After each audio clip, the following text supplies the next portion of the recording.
And we are live. How is it going, Mech Bros? I'm your host, Get Good Fox. That's right, I'm the commander of Ronin Fox Armored Security, and you are in the Fox Republic. We're going to be playing some more MechWarrior 5 Mercenaries. Patooey, to the clans. We're back in the Inner Sphere, and as usual, I'm joined by my co-host, Dr. Sheriff Crab. How is it going today?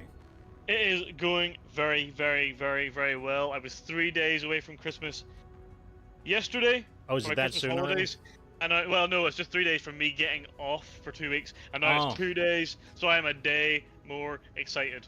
That's how I'm feeling, a day more excited. Then I'll be off. I'll be free for 2 whole weeks. That's like a big weight off of your shoulders for sure. Yeah, I cannot wait. I really can't wait. Yeah, I always wound up working on Christmas when I was working at the shop when I was doing State of Decay 2, but like, whatever. What can you do? You go into the store, you get threatened for, you know, not selling people alcohol. They threaten to kill you or something, and it's like, the Christmas spirit is here. Anyways, today, as I said, we are going to be doing some more MechWarrior 5 Mercenaries, and we got some more stuff to do. I mean, we got our work cut out for us. You guys voted for quite a large quantity of mechs, and we got to get all of the models. We got to try them all out. We got to make some builds for them. And, yeah, that's what we're going to do. But before we can do any of that, you know, we got to get our upgrades ready. We got to collect the mechs first. We got to make money and collect mechs. That's our main objective. So today, we're going to continue doing some of the story missions. We're going to continue, you know, snagging as many cantina missions as we can. We're going to continue trying to hunt down these mercenaries, get those first contact payouts so that we can level up the bounty hunter and have it all done. Let's see what's going on down in Chatville. Happy Teddy Bear is first. He says, howdy, folks. I'm playing Splinter Cell, so if I don't chat as much, you'll know why. You got to be quiet when you're playing Splinter Cell. You know, it's a sneaking mission, so you have to be silent. I've never actually played Splinter Cell myself. Are you familiar with that series, Dr. Sheriff? I have heard of it, but yes, like you say, I'm not super duper familiar, but I have heard of it. I just know it's one of those Tom Clancy's type of games, Yeah, like it's Tom Clancy's Splinter Cell. I was always a Metal Gear guy. I did play Metal Gear. That was like the kind of sneak around espionage game. Never got into Splinter Cell. I mean, I never heard anything bad about it. So, I mean, I'm sure it's a perfectly reasonable game. Anyways, I think it's time to get started. Time to get started. So, let's see where we left off. Let me bring the chat up so I can actually see. So, where we left off, so here is our mech roster. We've got our Victor, we've got our Marauders, our 2 Grasshoppers, our 3 Archers, our 4 Shadowhawks, 2 Kantaros. This is the new, it's not done being repaired yet, but we got that new Shadowhawk 2D. We got the Crab 20. And then, of course, we have a Blackjack, 3 of these javelins, 2 commandos, and a flea. So, you know, we're losing about 2.1 million in storage costs per cycle, but yeah, I think we can I think we'll be able to manage. Though once that number starts getting a little too high, I'm definitely going to be trimming the mech bay down. As far as our first mission goes, we are going to be hunting down the Eridani Light Horse. And in addition to that, we're also looking for one of these little collectible items. Let's go ahead and hunt down the Eridani Light Horse first, though. So we are not well liked in this mission, unfortunately. This is the Independents. They have not taken a liking to us, but that's fine. They don't need to like us.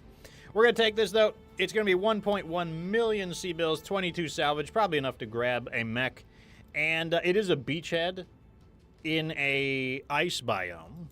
So, and it does pay 1.1 million, so, you know, I think that's a pretty good chance that the Light Horse is going to arrive. Yeah, it could be.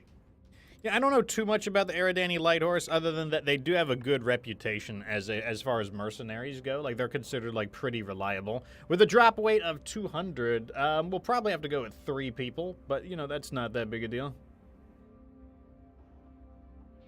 Any ideas of what you want to run I'm with? just kind of looking through it at the minute. I don't super know.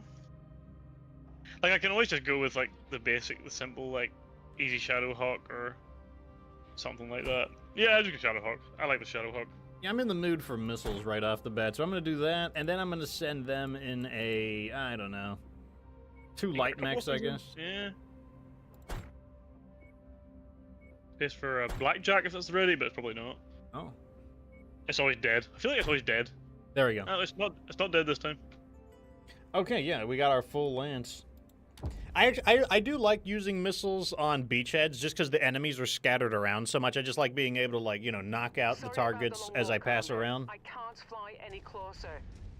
I feel like I've heard this one. Whoa, the objective is like right in front of us. Let's kill it. I don't think we have a lot of choice. Yeah, I'm gonna try to swing wide, but like I'm not like. Yeah, eliminate defending targets. That's what we've already triggered it. Well, I'm gonna commence the bombardment and begin destroying some of these idiots. Here we go, Vindicator here. The artillery's waking up. Search for them and silence those guns. Enemy mech down. We got 2 mech. We got helicopter. Something behind us as well. That's what I'm trying to say. There is something behind us. I take it that Vindicator is out. The Vindicator's dead, yeah. There was something behind us here. Damn, he's in my range. Oh, 3 lasers was enough. That's nice.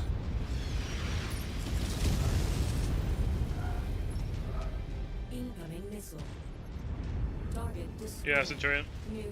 Okay, I'll provide missile support from a distance because like I mostly continued on, but you know, a few missiles at a range ought to do them some good. See, this is what I'm talking about already. Like, this mission is really interesting compared to like what we would be dealing with, and like clans tends to be very straightforward.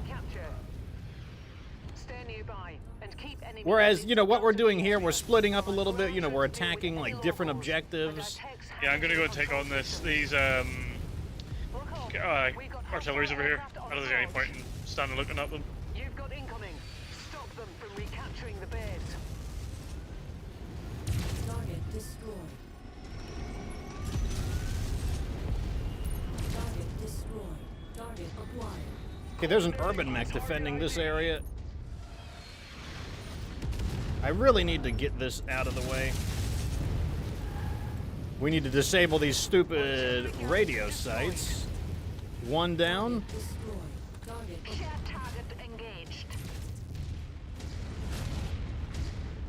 There's a medium mech near the base. I don't know what it is, but...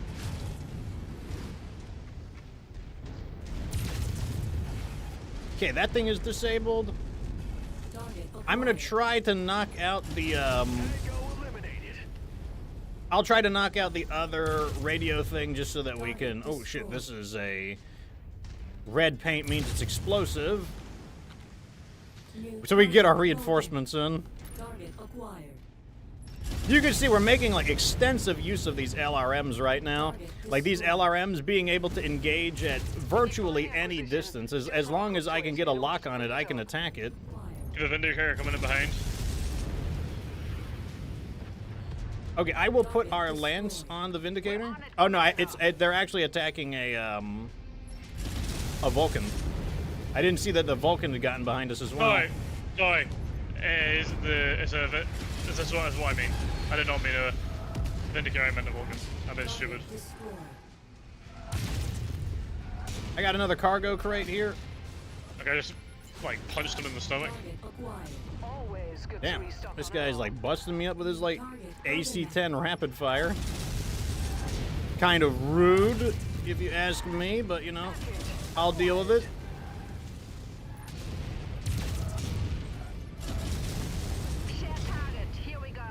Okay, his weapon is disabled.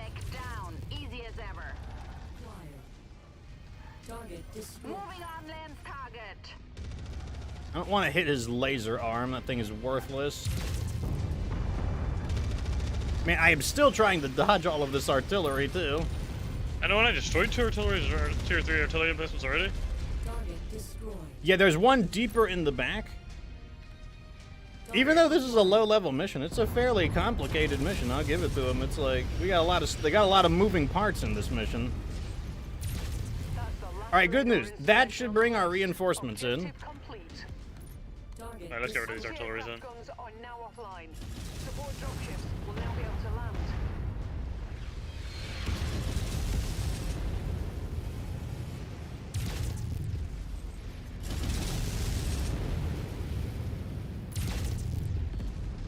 All right, we're moving in on the final. Oh, okay, that's you right there. Bit of a rough beginning on this mission, but you know, kind of an interesting mission. There's our promised support. Yeah, I quite like it. That's the Now. sort of joy of procedural generation, I guess. Yeah, I mean, this one, like, we just didn't have an option at all just to like evade the enemy base's detection. Like that was just gonna happen no matter what. But you know, we made it happen. Messy battle, messy solutions, and it looks like we got it under control. So our allies deployed a Locust and a Jenner. Not the most fantastic stuff, but you know, it's better than absolutely nothing. Our helicopters are already being shot down. Not expecting much from them though.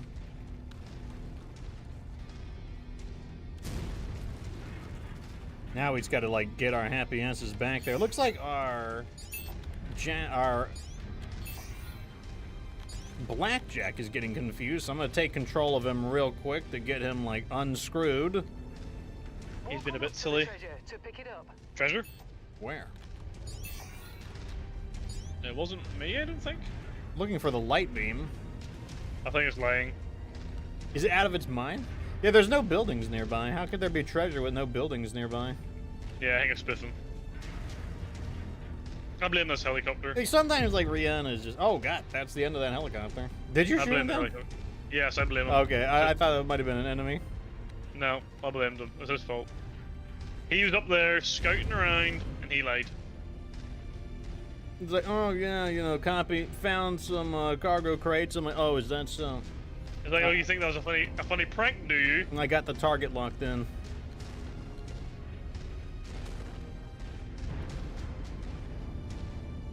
I like, you know, this archer is not bad. I don't mind it. Like, Right, that little bit of extra endo steel is just what it needed to kind of, like, keep it a little more cool. Because, like, it has a tendency to, like, overheat. Oh, here we go.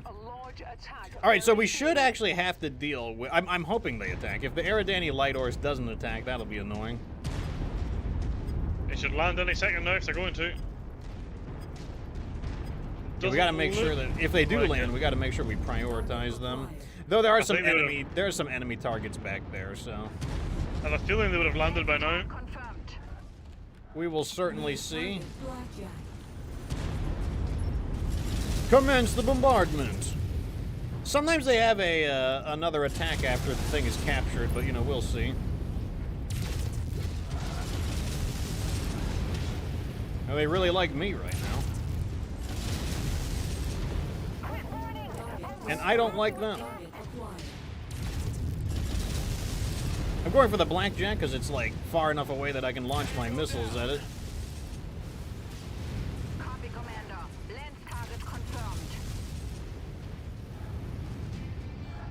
There we go. Destroyed. I'll continue the capture if you want to take out those tanks. Sure, I can do that. Acquired. I've got the target locked in. Oh, LRMs that can actually destroy vehicles. It's amazing. That was one of the things I really was like disappointed with in clans, mainly because when you think of the clan LRMs, you're like, oh man, they can fire at close range. That's amazing. Like the clan LRMs are going to be great. And then I don't know, they just didn't do enough damage. This little Lucas just about survived. Oh yeah, look at him. Took all of his damage in rear armor damage. Yeah, he did. Cleared the way for the cavalry. They'll be arriving shortly. Well, yeah, I guess that we don't get the air. I guess this mission just paid out a little more than average. I thought the 1.1 million civils was like a little higher than normal, but I guess not. Not enough to draw out the Eridani light horse. Oh well, it was worth a shot. Still, it was an interesting mission either way, even if we didn't get the mercs that we were looking for. I don't know why the mercs were suddenly like being shy about things. Like, you know, come on, come out and die. How about that? All right, so that's our first mission. Heard about us? They're not paying me how much they're promising either. They promised 1.1 million C-bills, and they only paid 800,000. Like, I'm like, hold on a second now. I feel like that's like some kind of like breach in like the contract.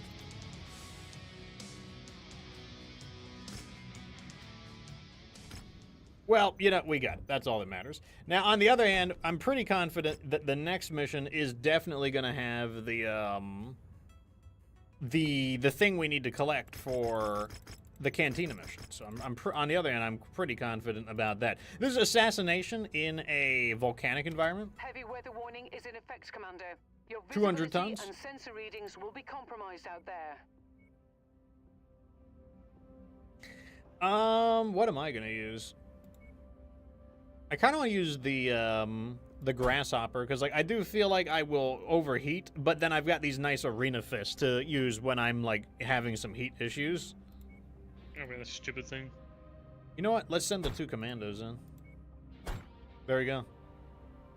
Not our most balanced of lances, big mechs, small mechs, but hey, you know what? That's the advantage of having some small mechs. You can just slot them in to fill up the tons. In we go.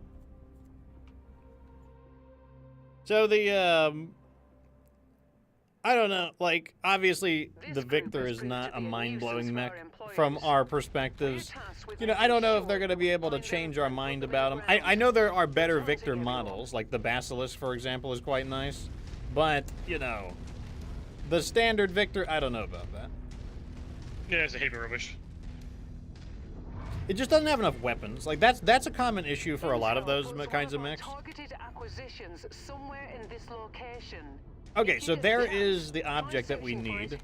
So I'm hoping on this one is I'm definitely going to over... Well, maybe... I mean, I don't know if I'll overeat really bad. I only have 1 PPC-X, and then I have 2 medium lasers, 2 small lasers. But I'm really hoping what happens is when I'm having heat issues, I can, like, get into close combat, use the arena fists. And a pair of heavy arena fists, that should be pretty good damage. Mainly because arena fists, the swings recharge very quickly, so you're able to punch consistently with them. Target acquired. All right, we got buddies. Target destroyed. A Jenner. What's up with these salvage Jenners? It's like, get your own battle mechs.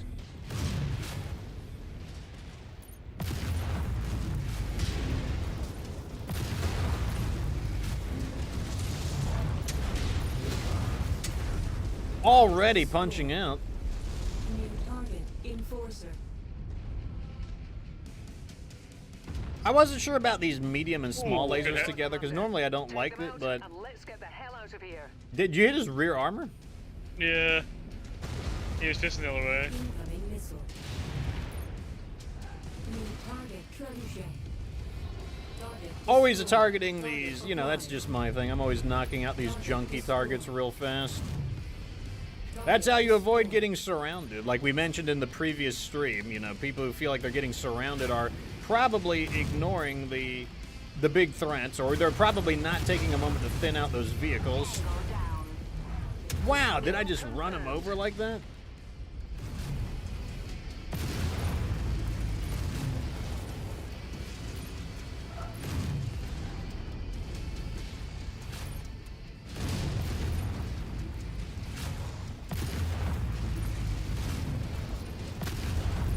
target destroyed. Honestly, the heat on this is still serviceable, even in a volcanic environment. Like, color me impressed.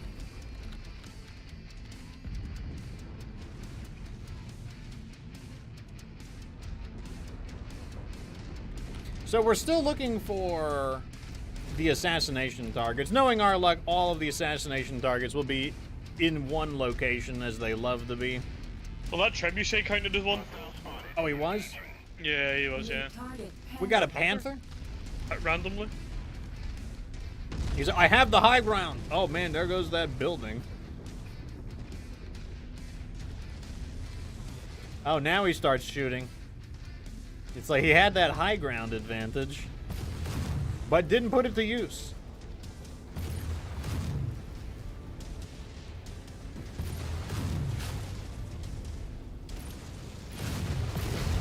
Target destroyed. Target acquired.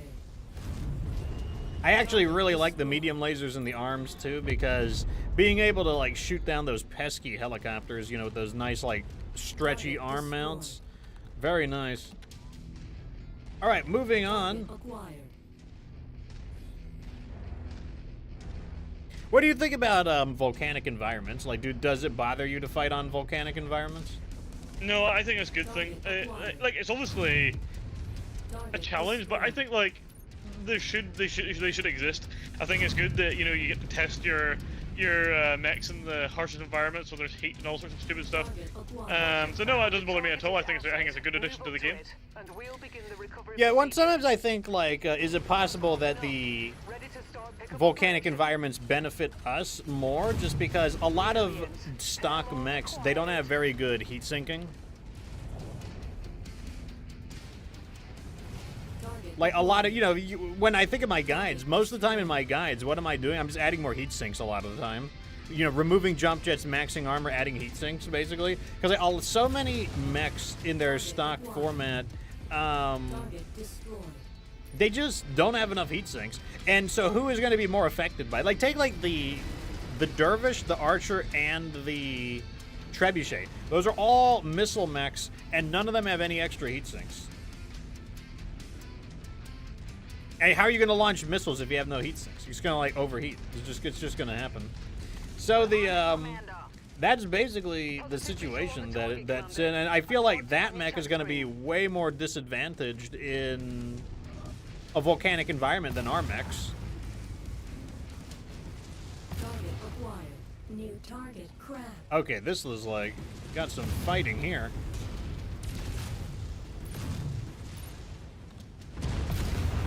Got his arm. I don't think that arm was very important, though, unfortunately. Target acquired. Target destroyed. Wait, I got the punchers. Time to punch out, bitches! Damn, I flattened him. Get away from the explosion!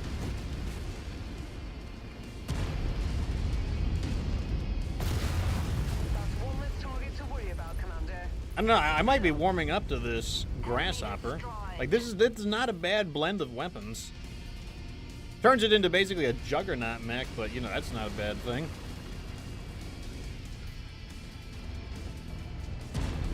Right, we got one more base, so that was another target to kill. So I guess we. So I guess they are scattered. Normally normally we get the assassination format where they're all in one location, but this time they're all scattered around. Yeah, I'm not gonna complain. Yeah, I definitely feel like a bit blessed when that happens.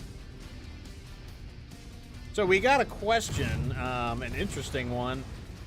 The question is from one mystery guy 17. Thoughts on the DLC for Mercenaries? I wasn't aware of a DLC for Mercenaries. Is that like, did that just get announced? I posted a link on some sales. We'll talk about the sale in just a moment. But I didn't know that they announced anything. Are you sure it's a new DLC for Mercenaries specifically? I have not heard anything about it. I mean, it would be good news. I would like that to be the case. I don't know. What, did anyone say what it was going to be? Oh, okay, never mind. He rephrased it. He said thoughts on the current DLCs.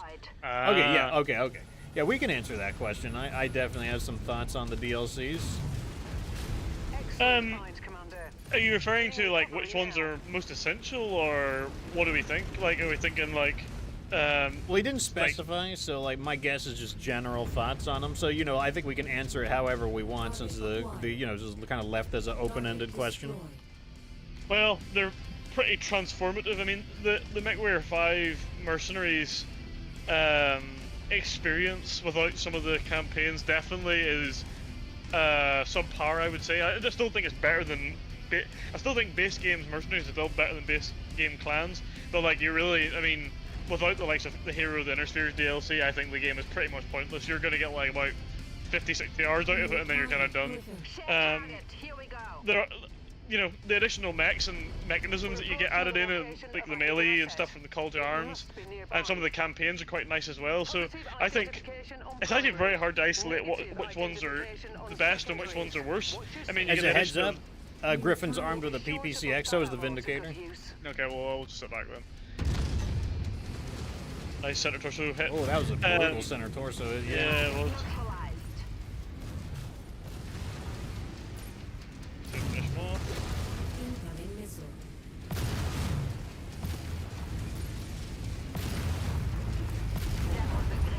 But yeah, even some of the additional mechanisms, such as the bounty hunter and the the showdown missions, you know, the duels or whatever they're called, the gladiator arena missions, they're quite nice as well. So it's actually a really hard time. You'd have a really hard time trying to pick out which ones are best and worst, to be honest. Yeah, I would definitely say that the DLCs are kind of like a gestalt entity where they are worth more than the sum of their individual parts. Really, like, they each add they each add something together, and when you add them together, each individual DLC may not be ridiculously impactful, except for Heroes of the Inner Sphere. But when you combine all of them together, that's when it changes. Like when you've got the Solar, because then there becomes so many ways to earn money, so many bonus ways. Like you're just constantly getting rewards. Because like take the Cantina missions. The Cantina missions were added in Heroes of the Inner Sphere. And that's just another way to get some bonus cash. Then they added in the mercenary system, which is yet another way to just get some bonus cash. Then they added in the arena system, where you gain your arena rankings, and that's yet another way to earn some bonus cash. So now there's just so many ways to just get bonus cash.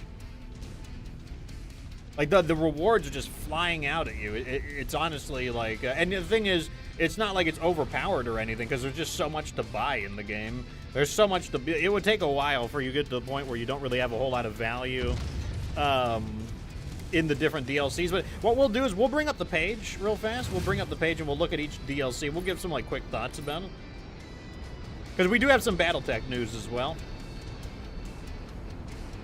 I think the other good side of the DLCs is when you add them all together, you end up like doubling or tripling the time you play in the game with all those extra campaigns and stuff as well. That's true. You know, so you get a lot more game time out of it, and the value of them, they're not very expensive if you're getting them on a Steam sale now. Like they're pretty cheap. Yeah, if you could sweep them all up on a big sale, like then yeah, I would say it's absolutely worth it. Like, all of them combined are probably less expensive than Clans New. Oh, 100%. So we got 2.1 million C-bills there. We got a Tier 1 SRM-6, a Tier 1 SRM-2, the Maskarovka encrypted transmission. Yeah, I need to read these. I've never read these. The Capellan's Maskarovka Intelligence Agency is one of the most feared entities in the Inner Sphere, renowned for sowing chaos and terror among the ranks of enemies of House Liao. While stealing encrypted transmissions from them can be profitable, the other houses will pay well for such secrets. It's also dangerous in the extreme. Well, you know, we got the money. Oh, we can get another crab. We need a crab. And I'll take the panther. All right, so we just picked up a second crab. Very interesting. I didn't realize one of our mechs almost got cored out. I'm going to go and put these guys in the junker for now, because that crab is probably going to need extensive repairs.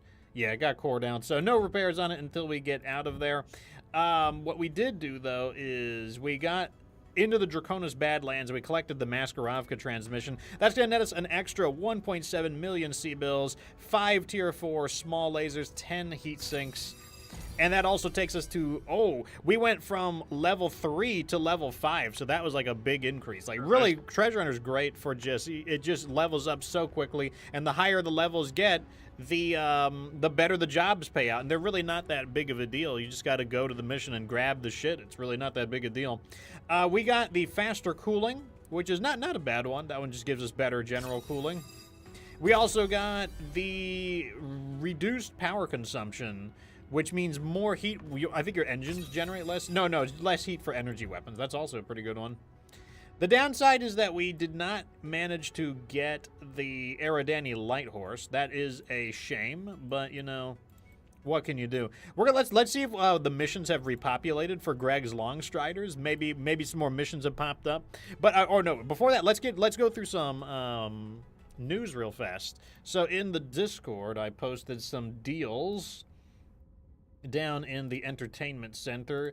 So we have some news. We've got. Well, why don't we just watch it? Well, I guess we could just watch the video because it was posted.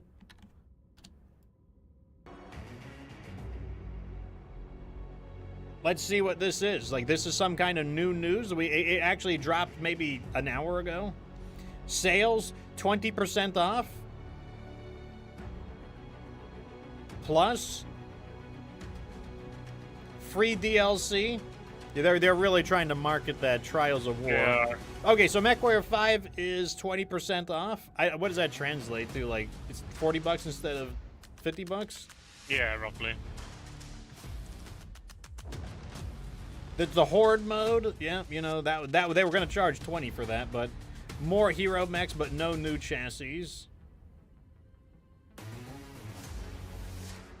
More interesting music in their advertisements. Like, more music in this advert than there's in the entire game. Not a single full score review. A deep and engaging story. Like over 40 hours on it, and I barely scratched the surface. What?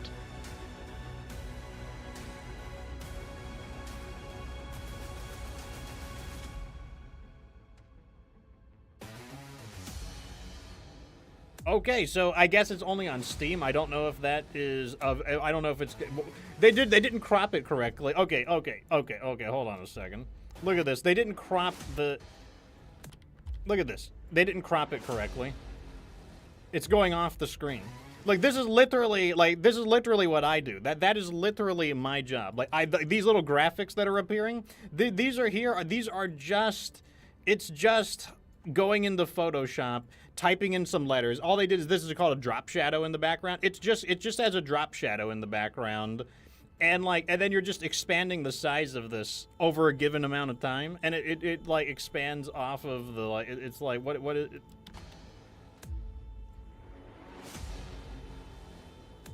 What I don't know. Maybe I'm just being picky, but I'm just like, I don't know. I think that looks like crap. So yeah, clans are 20% off, but we got other stuff too. So we have the winter sale. Let's go ahead and take a look at this.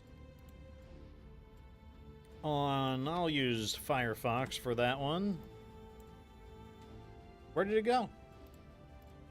Okay, so we have the Steam Winter Sale for, we already saw for clans, but also for MechWarrior Online Legends and MechWarrior 5 Mercenaries. So over here, let's go ahead and zoom in a little bit.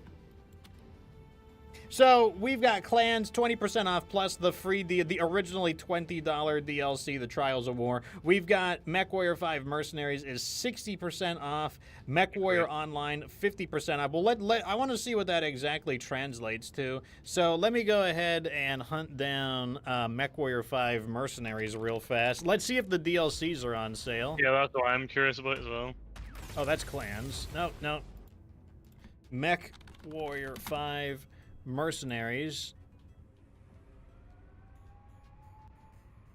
Okay, so MechWarrior 5. Oh, look at this. Look at this. So MechWarrior 5 Mercenaries. Oh, I'm going to post this in the Discord real fast. This is going straight into the Discord. Okay, so we've got MechWarrior 5 Mercenaries. In fact, let me just do it right now. Bam. And I'm even going to post it in the MechWarrior 5 section.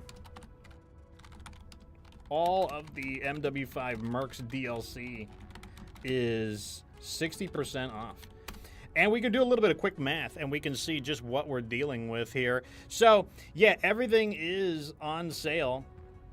The Kestrel Lancers, the hero... Okay, why don't we combine that with the question from the chat as well? Like, chat was asking what we thought about the DLCs. This is the perfect time to talk about it. But first, let's add everything up. I think it's about $6 or $7 less than the... main DLC. We're just going to round a penny up because, let's just round a penny up. So $12 plus 5 plus 5. Wait, no. No, that's $6. Okay, 12 plus 6 plus 6 plus 6 plus 6 plus 8 plus 8 is $52. So all of them combined, and I'll do the math one more time just to make sure I'm not stupid. 1, 2, 3, 4. So 6 times 4 plus 7 plus 7 plus 12. Okay, $50. So all of them combined is the same price of Clans brand new. But I guess you could also buy the Jump Ship Edition. The Jump Ship Edition has...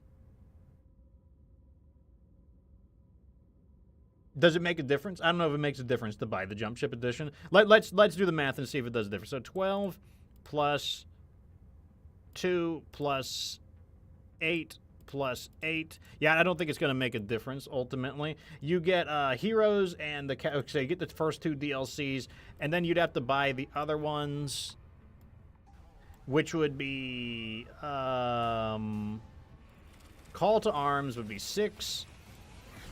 6, 6, oops, 6. Yeah, so it's about the same. So the Jump Ship Edition doesn't really save you anything.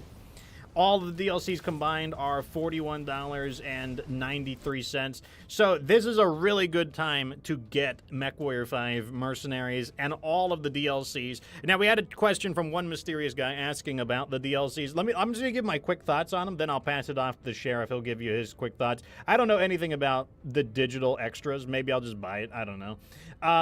Heroes of the Inner Sphere is absolutely essential because it gives you a completely new game mode. The career mode. Career mode is so much better than story mode. In fact, they never should have made this story mode. The story mode stinks.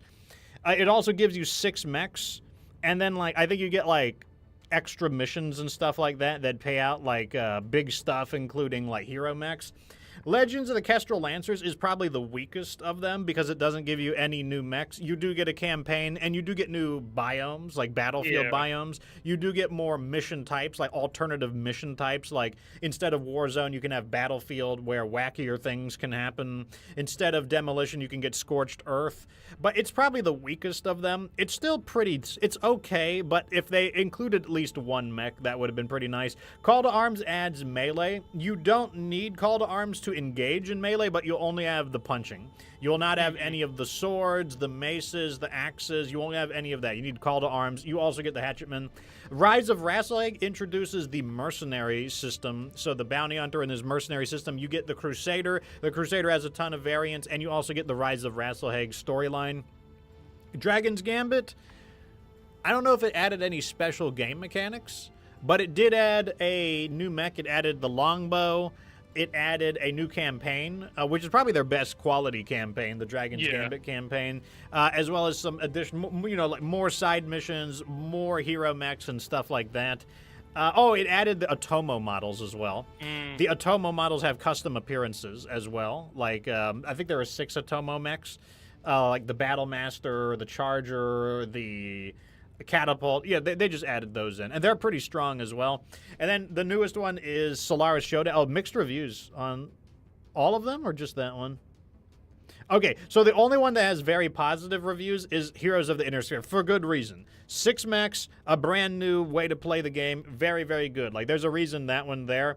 I would give this one kind of a mixed review. I think Call to Arms is actually solid. I think Rise of Rasselhag is okay. I wouldn't call it very positive. Okay, I would say Heroes of the Inner Sphere, very positive. Kestrel Lancers, mixed. Call to Arms, positive. Rise of Rasselhag, positive. Dragon's Gambit, positive. Solaris Showdown, this one, I'll have to give it mixed. There's a lot of amazing stuff like PPC-X in it, but the story mode stinks. You can't do it co-op very easily. It's got a lot of janky stuff in it. Some of the missions are really buggy where the mechs spawn outside the level and you can't complete the mission. So I would love to give it a good rating because it does add really good stuff in it. You also get a unique mech. You get the Loader King. Yeah. But a whole bunch of other variants as well. You get the whole with Solaris variants. Oh yeah, too. You get the fast urban mech, for example. The fast urban mech. And that crazy Zeus as well. So the Yeah, that would be that. So those are my, so once again, my quick review would be Heroes of the Industry, you gotta have it. Kestrel Lancers, if you're gonna sacrifice one, that's probably the one I would sacrifice. Call to Arms, unless you just have no interest in melee, then like that's a really good one. Rise of Rasselhag, probably mid-priority. Actually, no, it's hard to say no to the mercenary system.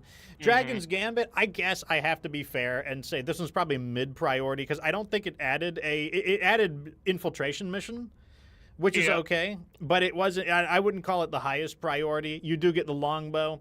It's not as essential as the mercenary system is really fun though. And then Solaris Showdown, I would say it's probably worth getting, even though. But you know, like just understand that the campaign experience isn't amazing, but you get the very good arena combat.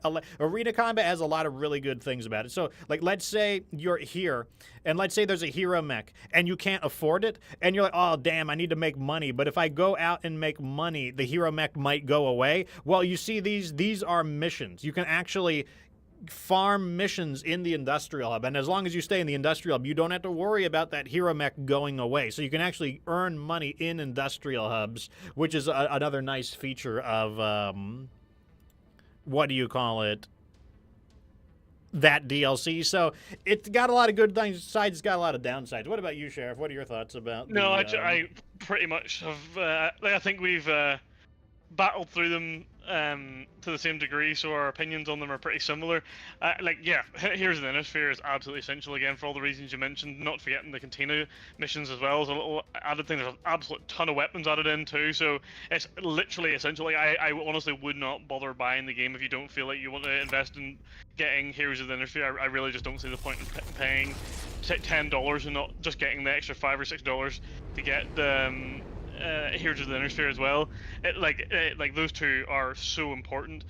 The interesting thing about, you know, the Dragon's Gambit, Rise of Rasselhag, and Kestrel Lancers, all campaigns in that they're literally no worse than what you get in clans, in my opinion, in terms of the storytelling, which is still really bad. The only annoying thing about it is the amount of reading you have to do. So like, if you actually like the linear campaign of clans, you're probably just going to buy all three of those as well. But to prioritize them, I would definitely say Rise of Rasselhag first, and then Dragon's Gambit second, followed by the Kestrel Lancers. I think it definitely is the weakest. I think that you can tell, you know, even when you go through them, that the story gets better as you go along, and it's pretty clear that they learn from the Kestrel Lancers, because the jump from Kestrel Lancers to Rise of Rasselhag is very stark, and then there's a small improvement then even further when they go into the Dragon's Gambit. Call to Arms is good. For some reason, a lot of people on the Reddit really don't like the melee. I really don't know why. Maybe because they're all filthy clanners. I'm not sure. I personally love the melee. I think it's really funny, like slicing other mechs up. It's just so dirty, and yeah, I just really like it. So I really like that DLC. And for me personally, and the way I like to play the game, I'm honestly putting that like second to the Heroes of the Innisphere. But that's just me. Or maybe slightly just behind Rise of Rasselhag, which I think is the second most important after Heroes of the Innisphere. Solaris Showdown's a funny one. Like, it's so buggy. It's got the PPC-X. The rest of the weapons it adds in aren't super great. The Rapid AC5 and 2 are pretty good, but the 10 and 20 rubbish. The extra burst fire rifles are pretty rubbish. The missions are kind of janky. The campaign's a bit weird. It's a bit jokey. Like, it's not very serious, so if you like the serious nature of MechWarrior, it's probably not for you. But yeah, that's what I would say. Definitely need to get need to get Heroes of the Innisphere if you're buying this game. I wouldn't even entertain buying the game if you're not going to get that personally. Yeah, that's I would say. Short review. Yeah, I would say like you should consider Heroes of the Innisphere a part of the price of the game. Yeah, 100%. Yeah, like, 100%. You know, like because and here's the reason I emphasize that you do potentially invite a negative experience with the game. You might buy this game and be like, this game really isn't all that, you know, like it's not worth the hype. It's kind of mid. If you really, that DLC, that game mode is so good. It's so much better. It's the only game mode I want to play on MechWarrior 5 Mercenaries. And if you don't buy it, there is definitely a possibility of kind of like kneecapping your experience and then like getting this unfavorable view of the game because of its kind of like, you know, it's the dopey, crummy story, the dumb linear campaign. It's not great. Let's catch up with what chat's saying real fast. Let me get back. I'll get back to your question real fast, Big Boy, or Big Bobby. Let me see what the other ones say. One mysterious guy says, what would be cool is having a story based off of one of the more spooky stuff like the Capellan's Rage Zombie Planet or Tales of the Black Marauder.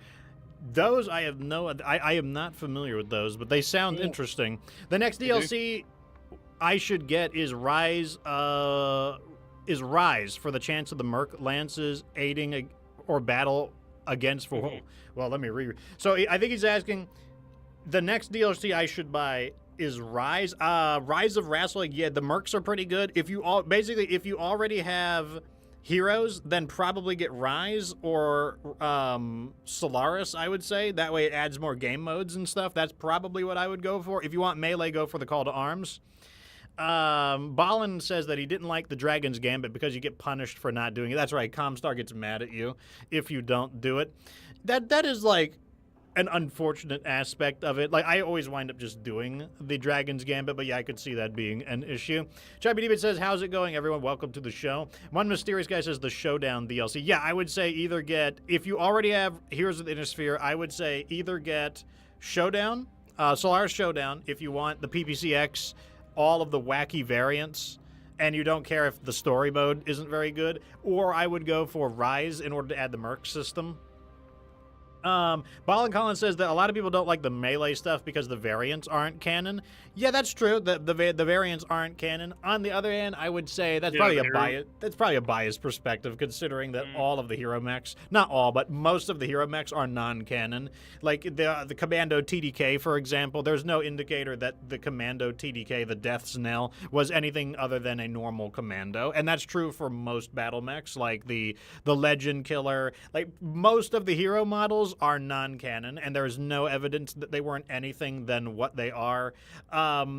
And I mean, if they're mad about the melee, they should also be mad about all of the motive upgrades. They should be mad about all of the, you know, like all of the alternative models that were created.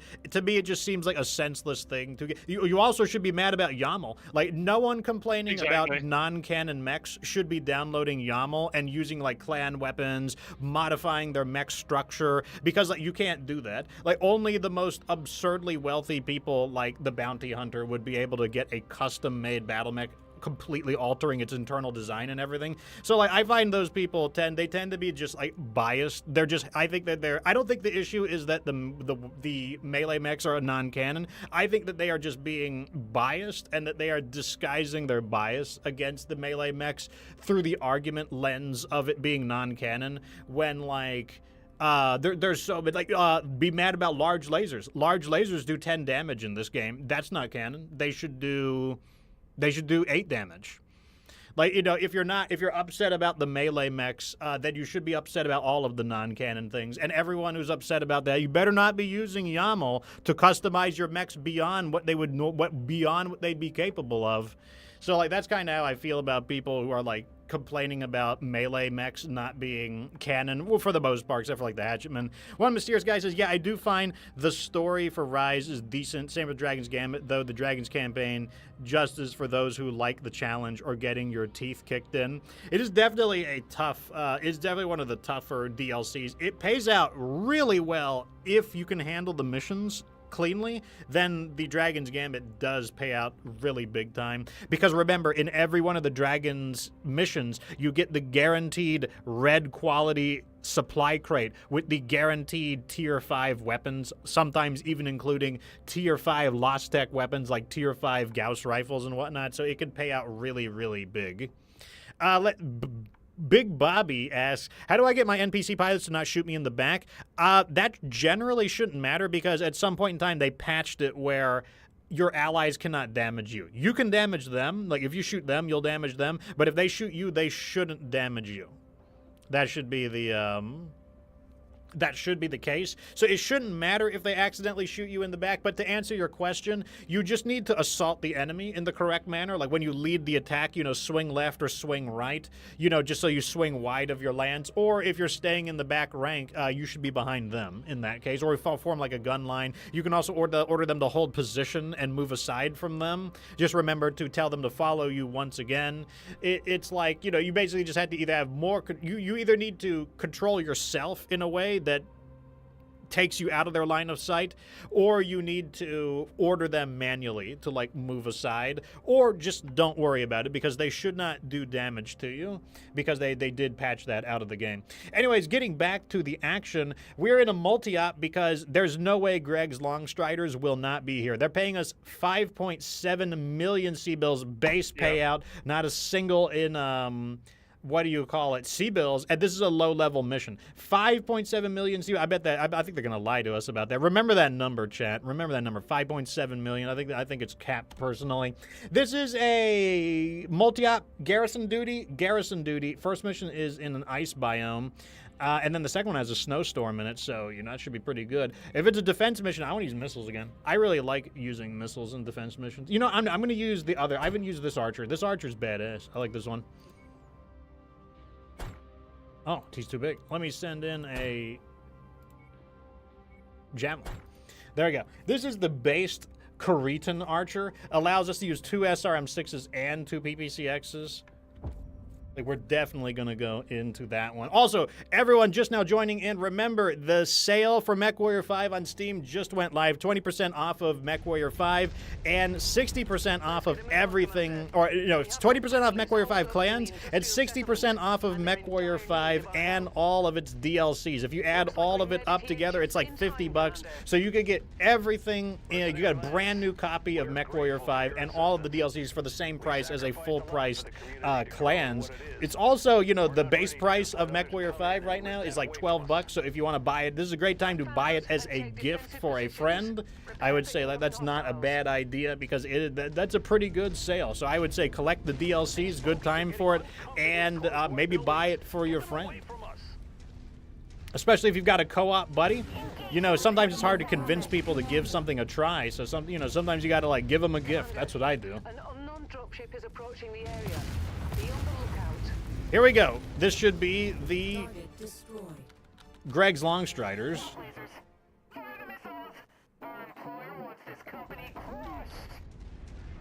Lasers and missiles. You better not. You didn't say anything about autocannons, though. I better not see a single autocannon on these mechs.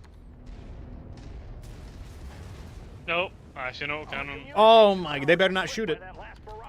They better not shoot those autocannons. Target acquired. He's shooting the old cannon. He's shooting it. Get him. Get him. Priority target received. He's running. He's a coward. Get him.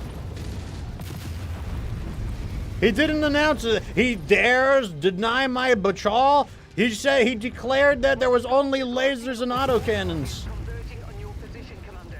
Stay from These me. filthy mercenaries are not following the bachal. Damn it, why is he so fast? Get him! Okay, we got him. There. Justice has been served. Target identified.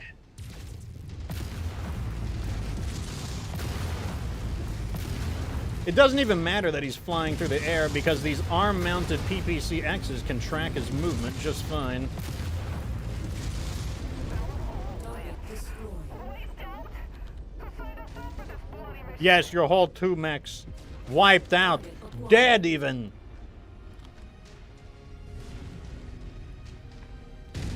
All right, that's good news. We got Greg's Longstriders, trying to knock out these mercenaries. They just torched a warehouse. No, not the warehouse. See that once again? The arm-mounted PPCs able to, no problem at all with them jumping through the air. Oh, there's a loader king. Static. Get emergency channels up and running now. Oh, I probably shouldn't smash our client's property. I'm kind of doing that, though. Destroyed. I've been bulldozing through it myself. Well, they're only paying us a bonus for 40%, so... So really, we should just destroy up to 40% and get our money's worth. Yeah, that's the deal. That's the skibba deal. Let's just give it a deal, yeah. Appear to be bringing in additional reinforcements. Brace yourselves. Target acquired. These guys are literally attacking from like all of the directions like that. They are not unified in any way, in any form whatsoever.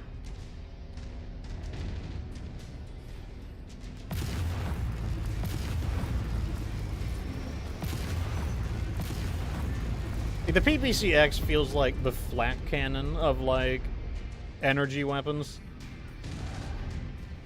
Target acquired.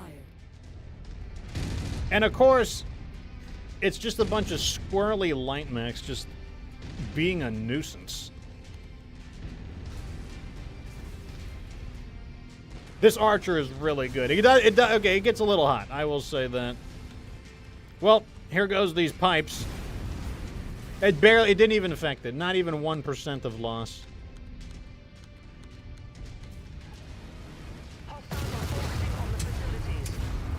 Oh, you want to punch it out, do you? That ain't it, lil bro. Target destroyed. Got mine's dead. Nice. Congratulations, Commander. These people owe their lives to you. Man, I would be like shitting bricks if that was me. If I like crashed into an archer and he just started like beating the shit out of me. Because it's like, that's one thing that one thing the archer has on the catapult is the hands. The hands make a difference. And they're battle fists, aren't they, as well? Yeah, they are battle fists. So we got like 3.2 million. How much did I say they were supposed to pay us? 5.4 or something. I Yeah, think. look at that. I told you it's capped. It's like I want to report these guys to the MRB. Like they are withholding our payments. Like we were owed 5.7 million sea bills. Withholding our Mission area payments. is under heavy weather warning. It's going to affect visibility and sensors. Okay, so this one only pays 1 million, so that means, you know, Greg has had enough. You know, he's like, yeah, you know, 2 mechs getting totally trashed. You know, that's not ideal. You know, we're good. It's another defense mission though, so let me. I'm gonna use the Victor.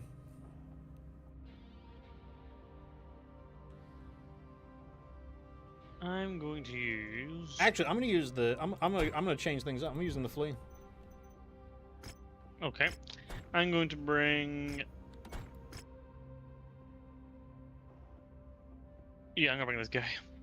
Okay, that should mean we should be able to bring more people in. So let's go with a 2 Shadowhawks. Shadowhawk and a Javelin. Shadowhawk and a Blackjack. There we go. Look at that. Yeah, I'm trying to like make sure that I use like some diversity in mechs, just so I'd be like, oh, you know, I'm not like neglecting. So some of these mechs are gonna get some of these mechs are gonna get neglected, but I'm not gonna try to encourage it. That's how I feel about it. At least, hold on, I need to get my chat back up. Commander. Here we go. Enemy Okay. forces have just tripped the outer perimeter along So, and are let's already talk about to some your position. information that we've got from We Reddit now that we anticipate covered the their news. objective is So, to raze this facility to the ground. there was Do not a let that comment happen. on Reddit. Let me know what you guys think about this. Feature request. Replay Mason's campaign. Now, he means the original campaign from MechWarrior 5 Mercenaries. He would like to replay it because he wants to go back to those early missions and be able to drop, like, you know, like 4 king crabs on it or something. The comment came from Miles Echo. He's actually a regular commenter of mine on Reddit. Like, he's a regular enjoyer of the guide videos. Like, enough that I recognize his name. So I don't know if he watches the streams, but if he is, there we go. Shout out to Miles Echo. Miles 3 Echo. Where the heck is this targeted? But, yeah, Chant, what do you think about... would you want to replay Mason's campaign in a New Game Plus type of format where you could redo the campaign with better equipment, potentially? Like, you know, I'm not really sure... I'm not really sure what I think about that. Chubby says, so he wants New Game Plus. Yeah, I would say that sounds accurate. That's basically what he wants. Do you have any thoughts on that, Dr. Sharkrab? Can't you already just port your mechs in and do that? I don't know. I presume the answer is no, because he's asking for the request. Perhaps I don't know. I don't know the answer. I don't know because I just don't play the the original campaign. No. Now Yeah, I'm like 90% sure you can just import a save file. We'll be sure to So put Chubby says that just out import to a good save use. file. So I don't know, maybe Target acquired. maybe hitting the Lafrag a little too much. Yeah, maybe. Yeah, could be. Hitting the Lafrag. Yeah, I'm not gonna like, you know, I'm gonna give him a little tease just because he's like, you know, like I said, he is a Target regular destroyed. enjoyer of the videos, but you know, like, yeah, he I might could be wrong. I could be wrong. Might be hitting the Lafroig. How do you pronounce this? Lafroig? Lafroig, yeah. With the G at the end, the G at the end? Yeah, with a G there, Okay, yeah. so okay. like, you know, Lafroig, yeah, I might be hitting the Lafroig.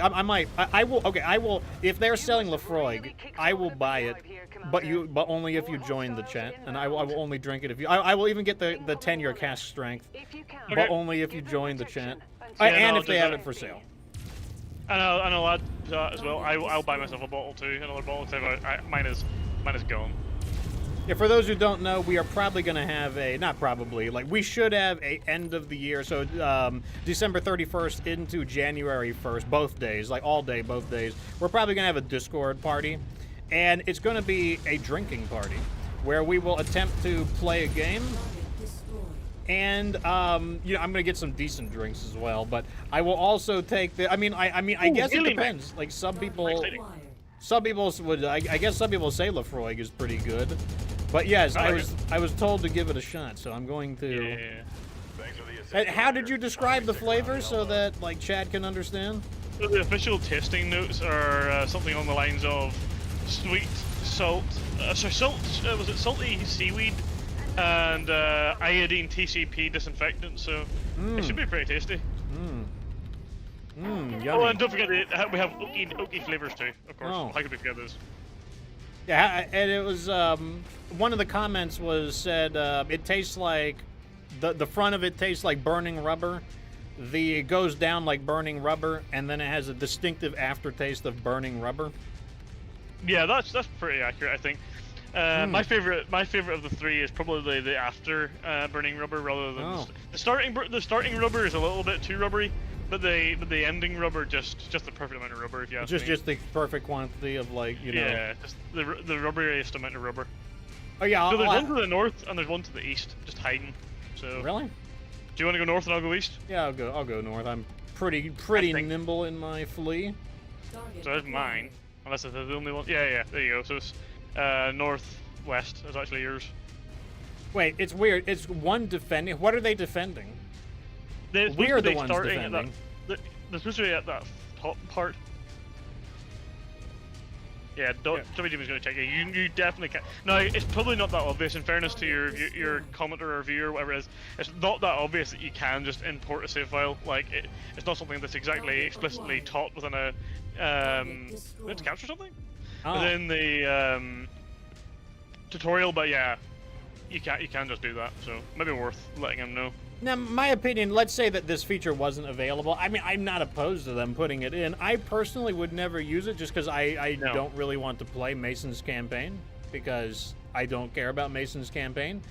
If they wanted to add Mason's campaign into career mode, I would be fine with that. That would just be like more missions to do. But I would not want to go back to... I would actively not want to go back to campaign mode because I don't like the map balance. Like, I think it's a limiting factor in the fun of the game. So, that's what I think about that. I guess we got to capture... I guess this is one of those missions where we needed to capture the base and then defend it? Yeah, I don't know if yeah, maybe. But the irony is that one of the defenders was on the other side of the map, so it was next to impossible to do. Yeah, now we got to protect the Our garrison. employers will be pleased that Oh, but we 100% already did it. So we already This facility. killed the Good work, enemies, Commander. didn't capture the base. You real Didn't lose a single dumbass, percentage, did aren't we? you? Aim toward the enemy. You and cheeky don't- bitch! What building are you in? About to say, I've like, lost your you know, like, which of these buildings are you in? Like, get in your own mech and you help defend then. It's like, I'll carve my fucking initials in you with these small lasers. Cheeky bitch. Okay, there we go. I'll take those. The main thing we did that for was the Greg's Longstriders credit, which we got, which is great. And while we're here... We could take this. We could get another shot at Greg's Longstriders, because there's a multi-op here. The first mission doesn't present as having the Mercs here, but if we do it, we might be able to fish out Greg's Longstriders again. It is also a multi-op, and multi-ops pay out pretty well. Damn. 4.2 million C-bills on a 17 difficulty mission. Once again, this is big money. Big money here. Why is the money so big? Have a house that really likes you, you know, +5, and then do a multi-op that's 50% more rewards, and there's hazard coverage, which is an extra 75%. Like, that is a lot of payout. Like, that's how you want to make tons of money, even in the beginning of the game. That's how you do it. Like, you don't necessarily have to do very high-level missions to get a big payout. Like, you can do lower-level missions, and it's not that I'm, like, it's not exactly my goal to do lower-level missions, but, you know, that's where the mercenaries are showing up, so that's what we're going to do it.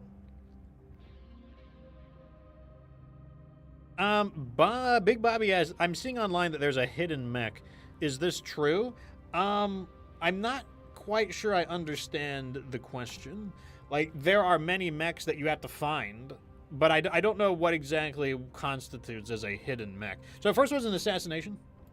Yeah, I haven't used the Kentaro in a while. Wait, where's the... Okay, let's use the... I'm going to use the Shadowhawk 2D. That's the new one that we salvaged. Actually, no, I'm supposed to use the... I'm supposed to use the crab. So we're going to use Mr. Pinchy. I'll tell you what, I'm going to use the crab. Well, then I'm going to use the 2D, because I just forgot that I built that. Where'd it go? Oh, the other guy has it. Give me that. Mine. Oh, so you can't. So Chubby says you can't do it. Okay, so he's not like slamming Lefroy. Yeah. So there you go. I apologize. Yeah, you know, like we stand corrected. Like, you know, I get, you know, we're the ones slamming the Frog. I mean, like I said, I would not be opposed to. Oh, we're under attack immediately. That's not fair. You can't do that. Oh, my weapons are so weird. Kind of rude, just right off the bat. He like scratched my leg. We've got an Urban Mech AC-10. Looks like we're at the wrong place, Commander. And a Griffin. Huh. Arena Fist model, huh? Kind of a strange one. Target identified, Commander. Put them down.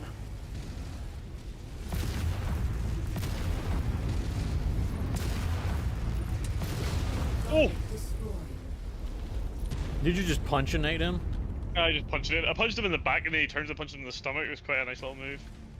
Alright, I'm grabbing this over here. Salvage.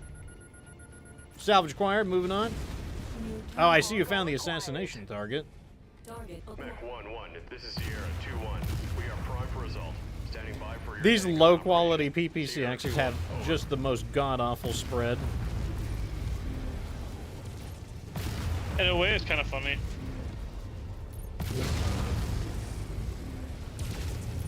Oh, you want to do this up close? You don't want to do this up close.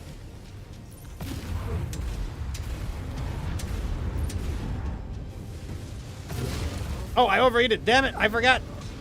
These low-quality PPC-Xs. Target acquired. Okay, we got him.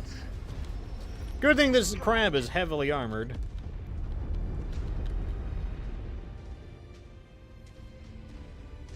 So yeah, I guess if they added that as the feature, I'm not opposed to it. I personally would not utilize said feature, but you know, I wouldn't be opposed to them adding it. You know, I don't think it's like that big of a deal.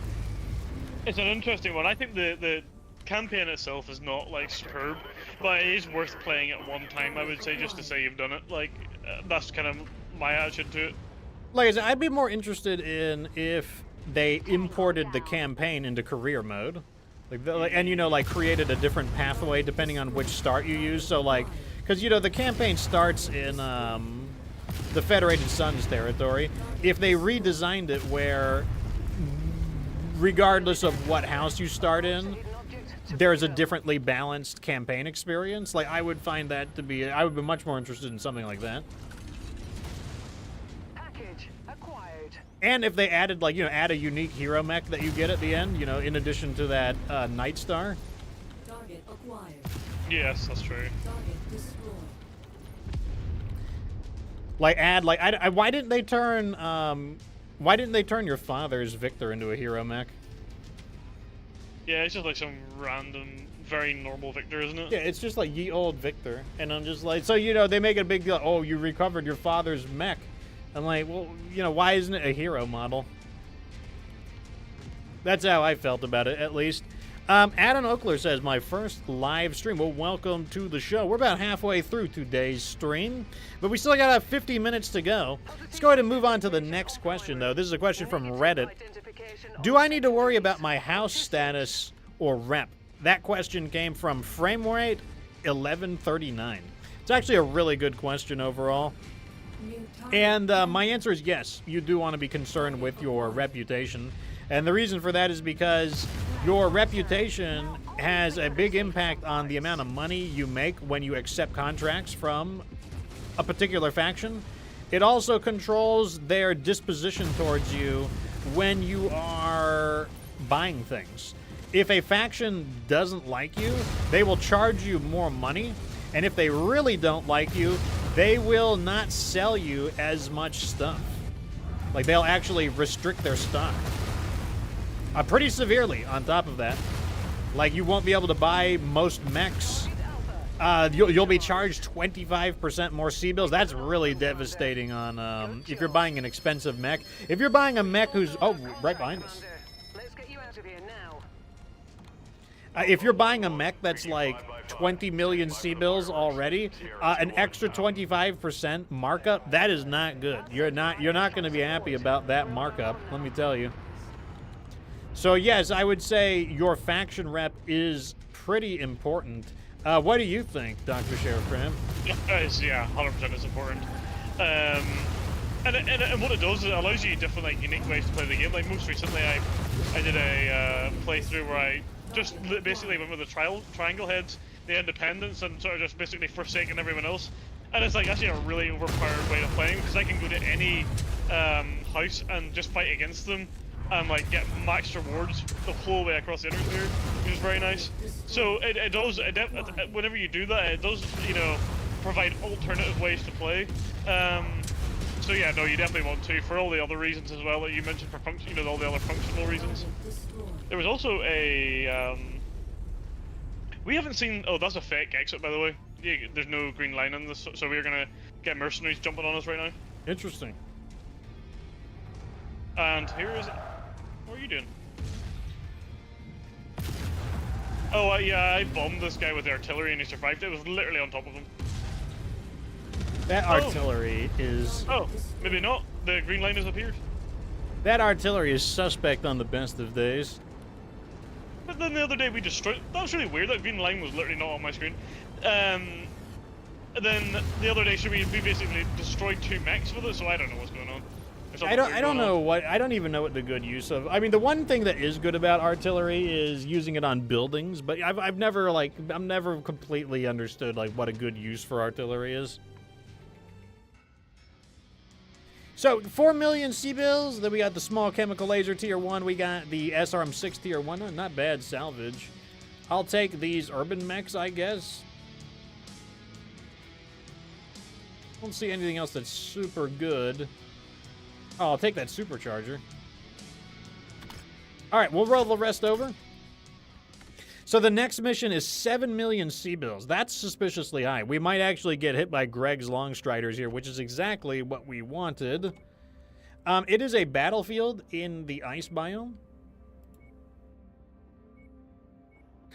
But yeah, like, that's one of the things there where, sometimes I'll mention, like, I kind of don't want to hit the triangle guys too hard just because, like, they're very useful for being able to accept missions from people from any area, because the triangle heads are in every single area. I mean, same with, like, pirates, if you want to, like, pirates aren't in every single area, but they're in most areas. What else should I use? I'm going to use the blackjack. And then I'll give them a Shadowhawk. The rep system, there are some things I don't like about the rep system. One of the things I don't like is it's really hard to build up a reputation due to the way that the higher level your company gets, you have to do higher level missions in order to gain high reputation. So if you're doing a low level mission, you're only going to gain like 2 rep. Whereas if you do an appropriate level mission, you'll gain like 8 rep. Oh yeah, here they are. This is money in the bank. Easy money. You have a mission. So do we. Our mission is to stop your mission with violence. I could see like she's not the sharpest knife in the drawer, it seems. Well, she'll be pretty blunt by the end of this. All right, Commander. I'm in place for an emergency evac. Oh yes, we really need to evac against these 2 If not, assassins. we're ready to burn It's an emergency situation, critical. The enemy is overwhelming. We are so surprised. Alpha Group, this is Sierra The only thing 2-1. I'm surprised by is how annoying it is to chase these assassins down. Sierra 2-1, out. Okay, that's him. Man, Greg's Longstriders, like, I mean, I guess it's nice that they have mechs at all, but I'm like, you guys really are not sending the,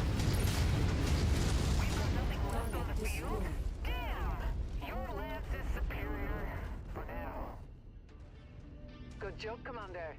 I have seen deadlier attack forces. That's what I was saying, though. Go for the mercs early game. Like, these mercs are nothing. It's just fat paychecks for, like, such an easy amount. Wow, did you just fart out yellow stuff? Commander, you've got Maybe. the X4's attention. Yeah, you do. Okay, you're stepping on these bricks, and the bricks are farting out yellow stuff.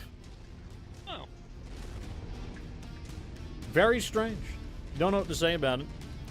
But yeah, that's like that's like the main thing about reputations. Like, oh, that thing has a PPC-X. Cicada with a PPC-X. Let me keep my distance real quick. Attack! Don't attack! Gun him down. Gun him down. He's trying to get closer. I mean, he was like a bit of a trooper right there, pushing through that. I'll give it to him.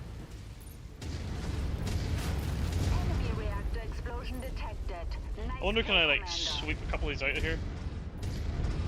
I don't have the best practice with the AC2, so like I'm not as accurate with it as I could be. Nevertheless, we could still knock these helicopters out pretty nicely. Target acquired. The main thing that annoys me is that my AC2s have different quality levels, so their rates of fire are different. Down. Destroyed. Adam Oakler says you need to play Heretical. It's a roguelike Dark Souls-inspired game with random loot and upgrades similar to 20 Minutes Till Dawn and Vampire Survivors. You might like it. It sounds interesting. Right now my stream schedule is really booked up, though. So the if I play anything different, like it's going to be... probably gonna be a while, because I did have some viewers buy some games for me, and I like to make sure that I play the games that they buy for me. So those games are definitely gonna get priority. On the Twitch channel, at least. The YouTube channel is going to be focusing on mecha-based content. Like, I believe that's the niche I'm going to be expanding into. Mainly because I have a feeling that most of Piranha Games' support will be going towards Clans and not MechWarrior 5. And frankly, I think Clans is boring. So I don't want the content to dry out, but I also want to kind of stay on brand. And like right now, I think mech games are the way to go. The mech genre is not ridiculously popular either. So a benefit to that is that I won't have as much competition to deal with. Hostiles are escalating their assault on your position, Commander. Be careful. Like there won't be as many content creators to contend with. That's how I got, that's how I got started on State of Decay. State of Decay didn't have too much competition. Like, Jacksepticeye played the game for, like, 1 episode, and then he dumped the game. So, like, yeah, I just didn't have a lot of competition to go against, which was perfect. One of said mecha games I'm interested in is Mecha Break. It is a PvP game, so it should be enjoyable to watch, just because who knows what the hell is going to happen in a PvP game. Well, I guess we can try and destroy these tanks with this. Oh, yeah, let's see if you can do it. Channeling your inner Helldivers. Alpha 1-1. All right, here we go. 5 by 5. Stand No! by for the He just drove fireworks. away! Sierra Drive into it. 2-1, out. Drive into it. The bombs are falling. He literally just stopped outside it. That's crazy. Oh, Oh, you he got him. died. You got him. You got him. You got him. You got him. Target acquired. We've reached our quarter, Commander. Good use of From here on artillery. out, we're racking Thank up you. bonus pay. Thank you. Stick Thank around. you. Artillery, good thing we well When invested. you're ready for You know, The we whole share, showed like, that J. Edgar who's boss. Wait, what's happening? Oh, this is a war zone. Well, let's get out of here. Like, you know, I think we don't have very much salvage, so we're not going to be able to take very many mechs. Oh, Gonzoni, welcome to the show. So that was the question from Framerate. What do I need to worry about house rep and status? The answer is yes, for quite a few reasons, but yes. Here's an interesting question. This question comes from Gila Godzilla Gorilla. How do I enjoy this game? Saying MechWarrior 5 Mercenaries. Should I play the game as it is, or do I need to know anything about the lore? So basically, he's concerned about, like, will his lack of knowledge, because he's a new fan, new to the BattleTech universe. He's worried about, is his lack of knowledge in BattleTech going to reduce, impede, hamper, hinder, attenuate, diminish, reduce his enjoyment of the game? I don't know what you guys think down in their chat. You know, those of you who are familiar with both the game and the lore. Do you want to go first, Dr. Sheriff, or do you want me to go first? I think I'll go first. And the reason why I'll go first is I feel like I'm in a very good position to answer this question, having been someone that's a good who point. basically, well, I'm trying to remember, did I watch your BattleTech? No, I think I watched your MechWarrior 5 series first. Now, I didn't watch very much of it before I started playing the game, to be fair. So I literally knew nothing about the game before I launched in, and I remember sitting in the Discord with you and having probably close to a 3 or 4 hour question and answer session about the actual game itself. So, I would say yes, and the reason why I would say yes is because I think if you go in blind, you'd maybe all you'll see is this kind of weird game with like guys in mecha suits sort of running around and blasting.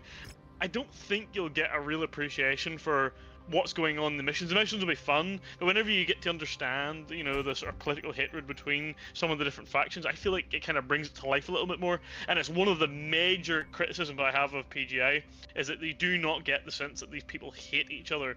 You do get that with BattleTech, actually, far better with BattleTech, and I feel like in this game you really do not get the sense of hatred between the different houses, and I do think that would take away from the game to a degree. Having said that, the mechanics of the game are still very fun, and so forth. But I do think it'll take a little bit away from the game by not understanding the lore.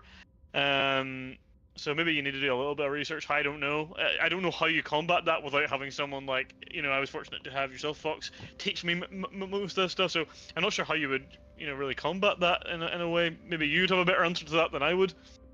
Yeah, let me cover some of the mission information real fast. Though we just killed 10 commandos.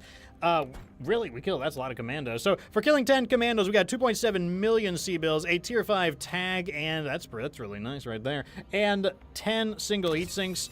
That did not level us up to 6, surprisingly. It makes space for another. Oh, we collect 2 cicadas.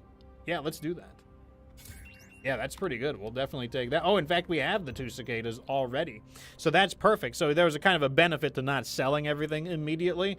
So we got all this junky stuff to throw out, and yeah, that's going to complete that. So let's go ahead and do that. The 2 cicadas, let's find out how much these cicadas would have been worth. Here we go. So this cicada was worth 700k. This cicada is worth 600k. So we're gonna break about even there, I believe. So collecting the 2 cicadas.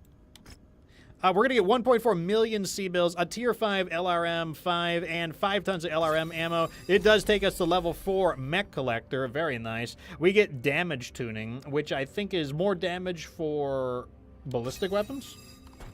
And we can take another Cantina mission, which, killing 5 crabs, I don't think that's going to happen anytime soon. The crab is not a very common mech. So instead, let's go for this equipment collector. Collect a tier 1 autocannon, an AC-20 tier 2.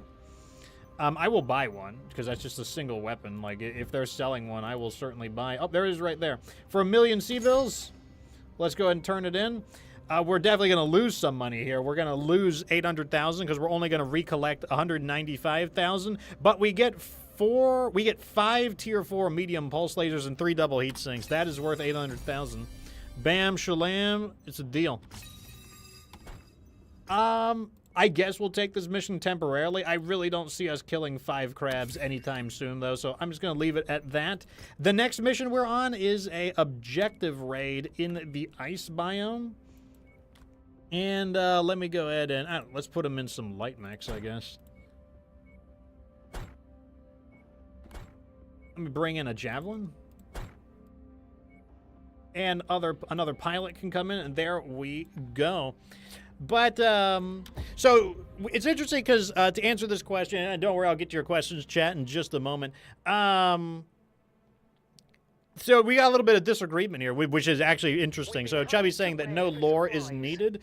Dr. Chef Crab is saying that some knowledge of the lore is really beneficial. And honestly, I think it is the issue of Schrodinger's enjoyment of MechWarrior 5 Mercenaries. It exists in a state of like quantum flux where you either do enjoy the game without the lore or you don't enjoy the game without the lore, and it's going to collapse into a single possibility based on the individual person. And the reason, in other words, that's like a really like fancy way of saying I think both are correct at the same time. And the reason for that is because there are some people who just don't give a shit about stories. Like they just couldn't give a, they're just like, I just like stompy robots. I never use the term because I think it's kind of nerdy sounding. Like, I don't know, it makes me sound like a child. Like, I do not play the game for stompy robots. Like, I play the game because I enjoy robotic combat.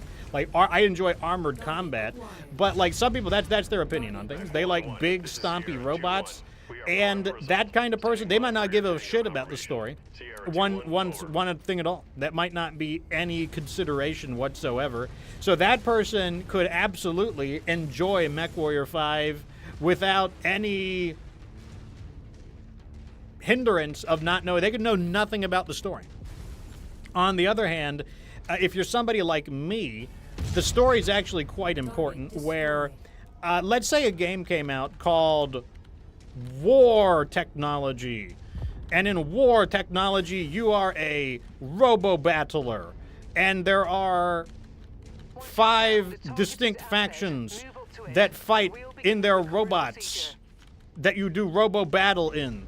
I wouldn't be into that because I don't want to play, War Technology, Robo-Battler. I want to play Battletech MechWarrior specifically. It's also true for other games. Like, for Mega Man, they came out with Mighty No. 9. Mighty No. 9 was like a successor to Mega Man. But when I played it, I found that I just didn't like it. And the reason for that is because the gameplay mechanics alone were not good enough for me. What I wanted is the Mega Man universe. The universe is also what is very important to me. So, really, it's the issue of Schrodinger's enjoyment of MechWarrior 5. And it's just going to depend. Like, if story is important to you, like, if you gain a lot of value out of feeling like you're a part of the universe, like, if you want to feel like you are a mech warrior in the Battletech universe, then yeah, it probably helps to know a bit about the story. And if you don't know about the story, yeah, a lot of the stuff you may be lost on. You may just feel like you're just running a numbers simulator. But if you're someone who just likes big, stompy robots and you don't care about political intrigue, if you don't care about, like, hatred of different races of people, if you don't care about things like different factions of like war crimes, rape and revenge stories, basically like atrocity and counterattack, then like yeah, you probably wouldn't care at all. So like that would be my opinion. I think that the story is important to Battletech. In fact, I would say the story is probably more important than the game mechanics from the perspective that the game started its life as a tabletop battle game, and I think part of the reason it's spread is because of the story. Like, I think that's why there's so many books about Battletech. Same with like Warhammer. I don't think that Warhammer would be very popular on its own if it was just a tabletop war game. I really think the story is what gets people involved in the game, and I think that's why there's so many more Warhammer lore channels explaining the lore of the story rather than Warhammer tactics channels. And the channels that really discuss the strategy of Warhammer, how to play optimally, they are not as big. They don't have as many subscribers, and they don't have as much viewership, and they don't have as much quantity There's not as many channels covering it. So I would say, I guess if I had to commit to it, in terms of probability, I would say the story is probably important to know. That would be that would be my opinion about it. However, on an individual basis, you could be someone who just doesn't really care about storylines. And if you don't care about storylines, then yeah, you don't need to know a single thing about the BattleTech universe. I just want to kill this turret real fast. That's how I feel about it, though. Well, look at all that's left of the remake after that. Oh, wow. Yeah, he's just like a torso, basically. On the other hand, it's disappointing that the artillery could not destroy an extremely slow light mech. The easiest mech in the game to kill, and they couldn't kill it.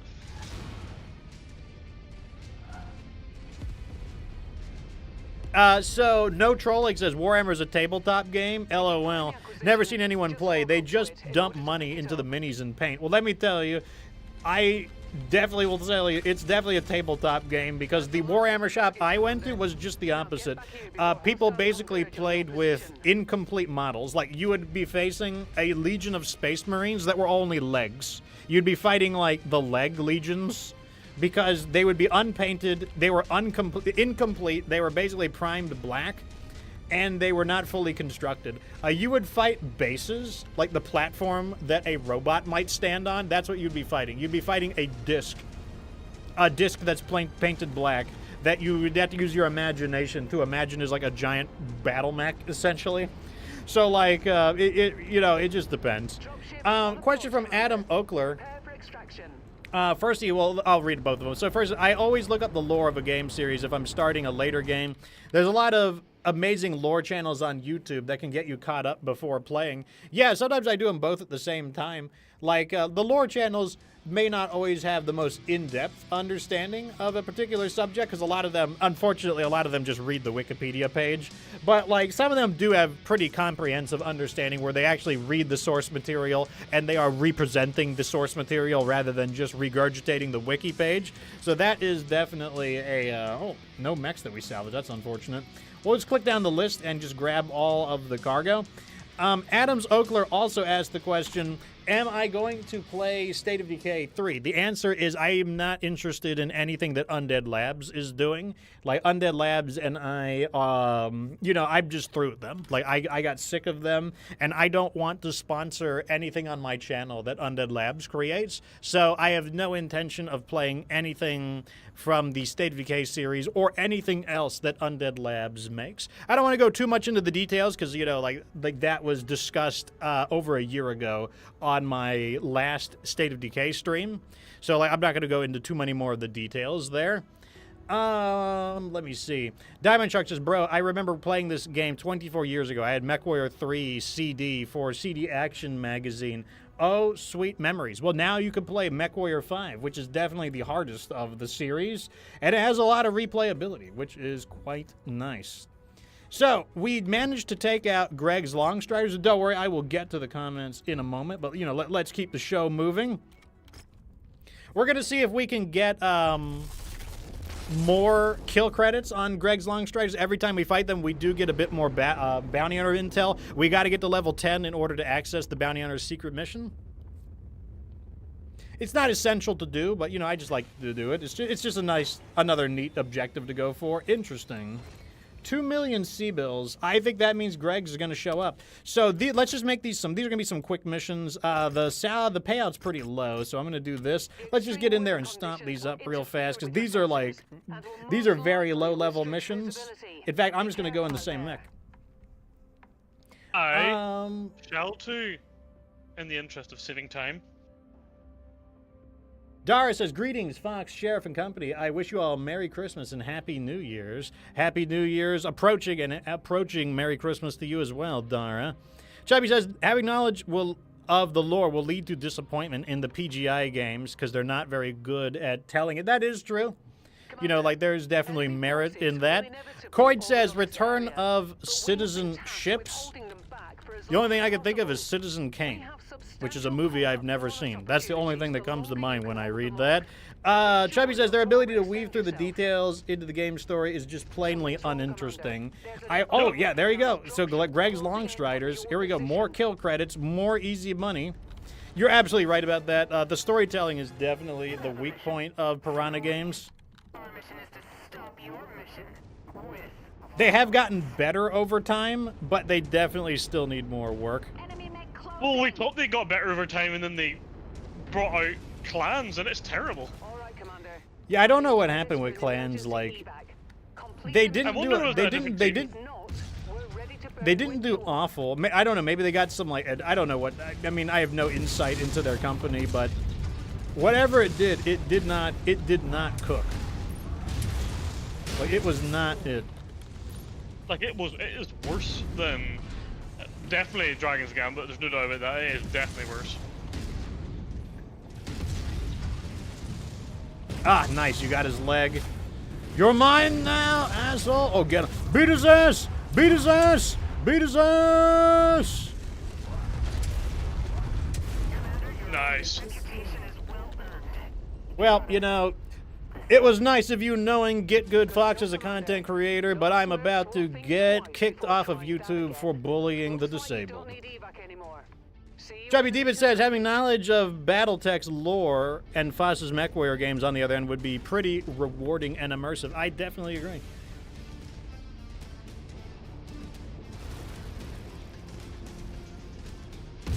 Oh, so Citizenships is a crab pet owned by Supervillain in the Futurama series. I've only seen a handful of episodes of. I'm not a big TV watcher, so like the only TV I watch for the most part would be like anime.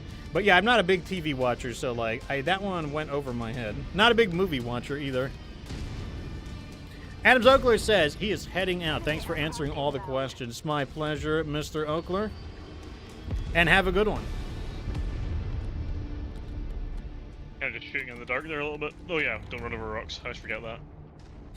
No Trolling says, I agree about some lore channels. The ones that speak with hype are usually just hyping up some wiki page, as you said, but you can tell when someone isn't because they reference the source material. That's certainly true. I, on the other hand, never reference the source material, mainly because I don't think it would make sense from an in-game. Since my delivery is done from an in-lore perspective, I don't mention... actually, I think technical readout does exist inside of the lore. I never mention it, but, like, yeah, I lift all of my material directly from TRO 3025, both the original and the revised edition, and I also lift my information from TRO 3050. I do check the wiki as well, just in case there's something that I missed, but honestly, there's really nothing in the wiki that gets missed because the wiki is doing the same thing. The wiki is lifting from TRO 3025 and 3039, and then anything that's in the wiki that I don't know is stuff that happens after the clan during or after the clan invasion, which doesn't pertain to the lore of MechWarrior 5.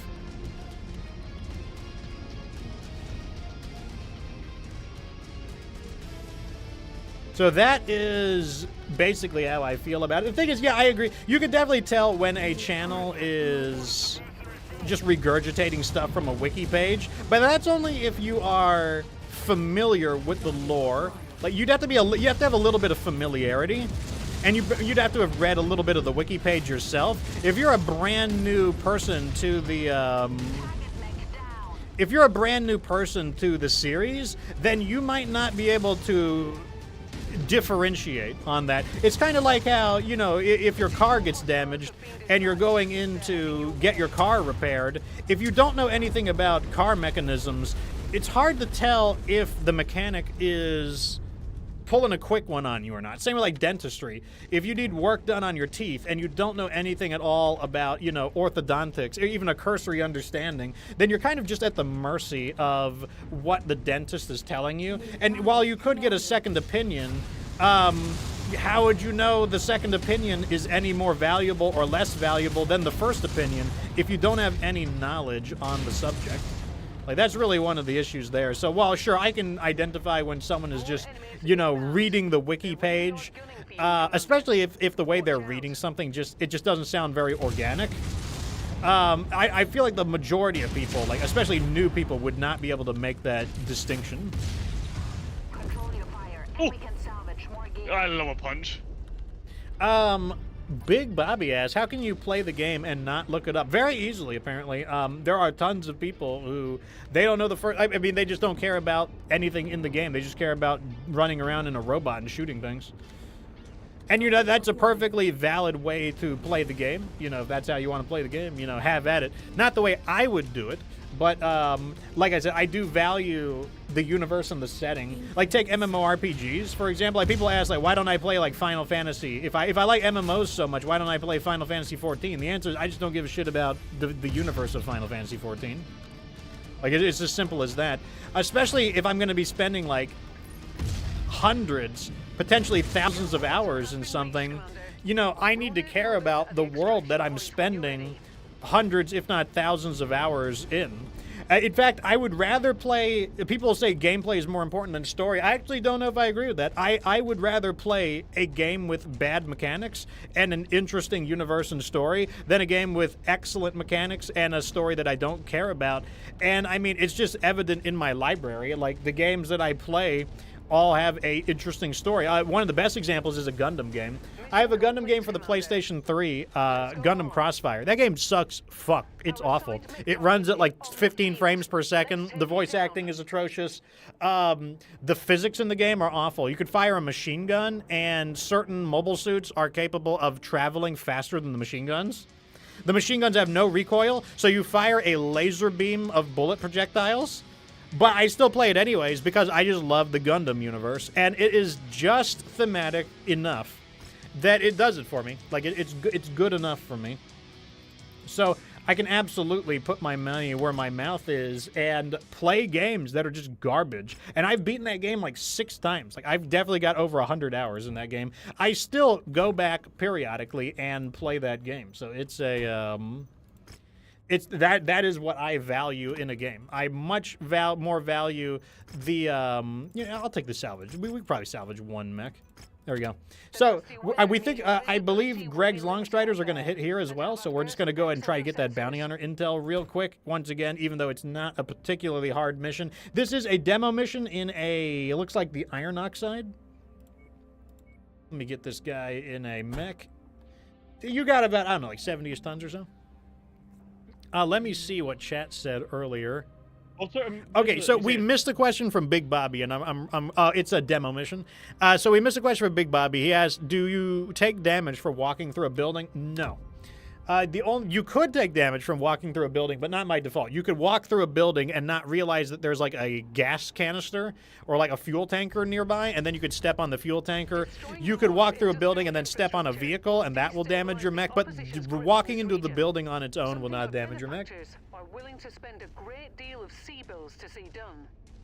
So that is, oh, here we go, Greg's Longstriders. As I predicted. Okay, Greg. Greg really channels that Solaris Showdown, like those 2 guys in Solaris Showdown. Yeah. They're shooting through the hull of the dropship. New target Vulcan.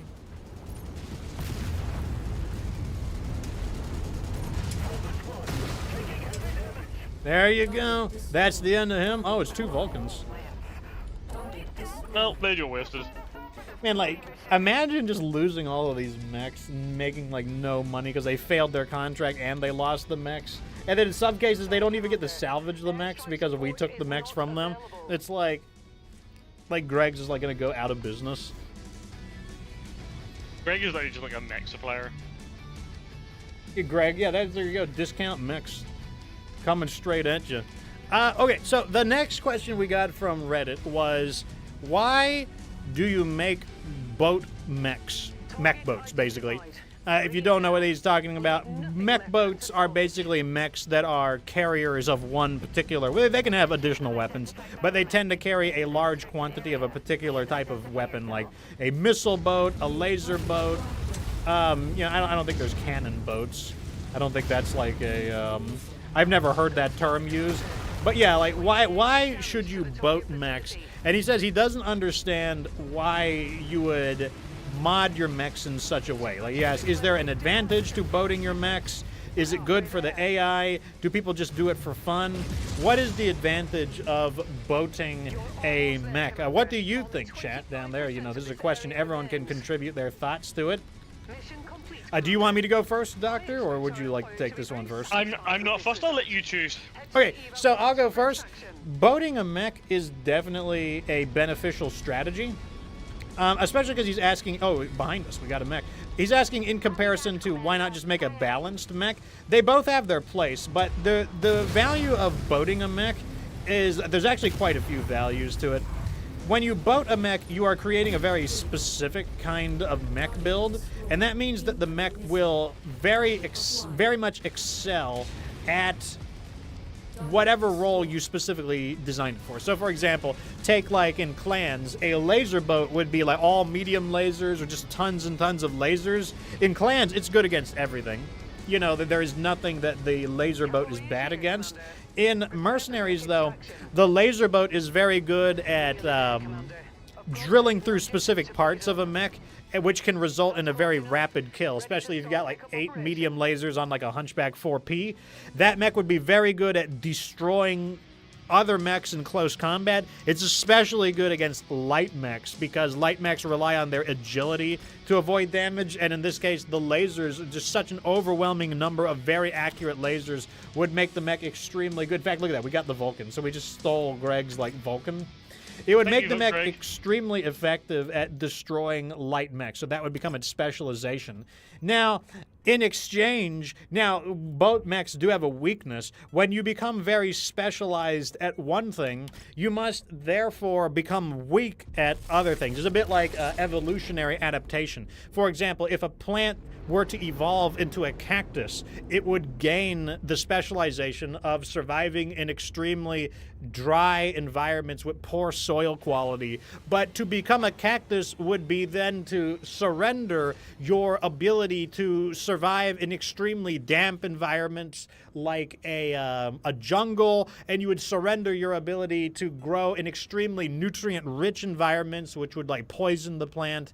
You would surrender your ability to be effective living underwater like a seaweed or kelp. So when you specialize a mech into a boat, it is a type of like an evolutionary adaptation that makes you very specialized in one regard, but then you surrender your specialization in other regards. So like a missile boat excels at bombarding enemies at a distance. An SRM missile boat excels at just battering enemies down in close combat.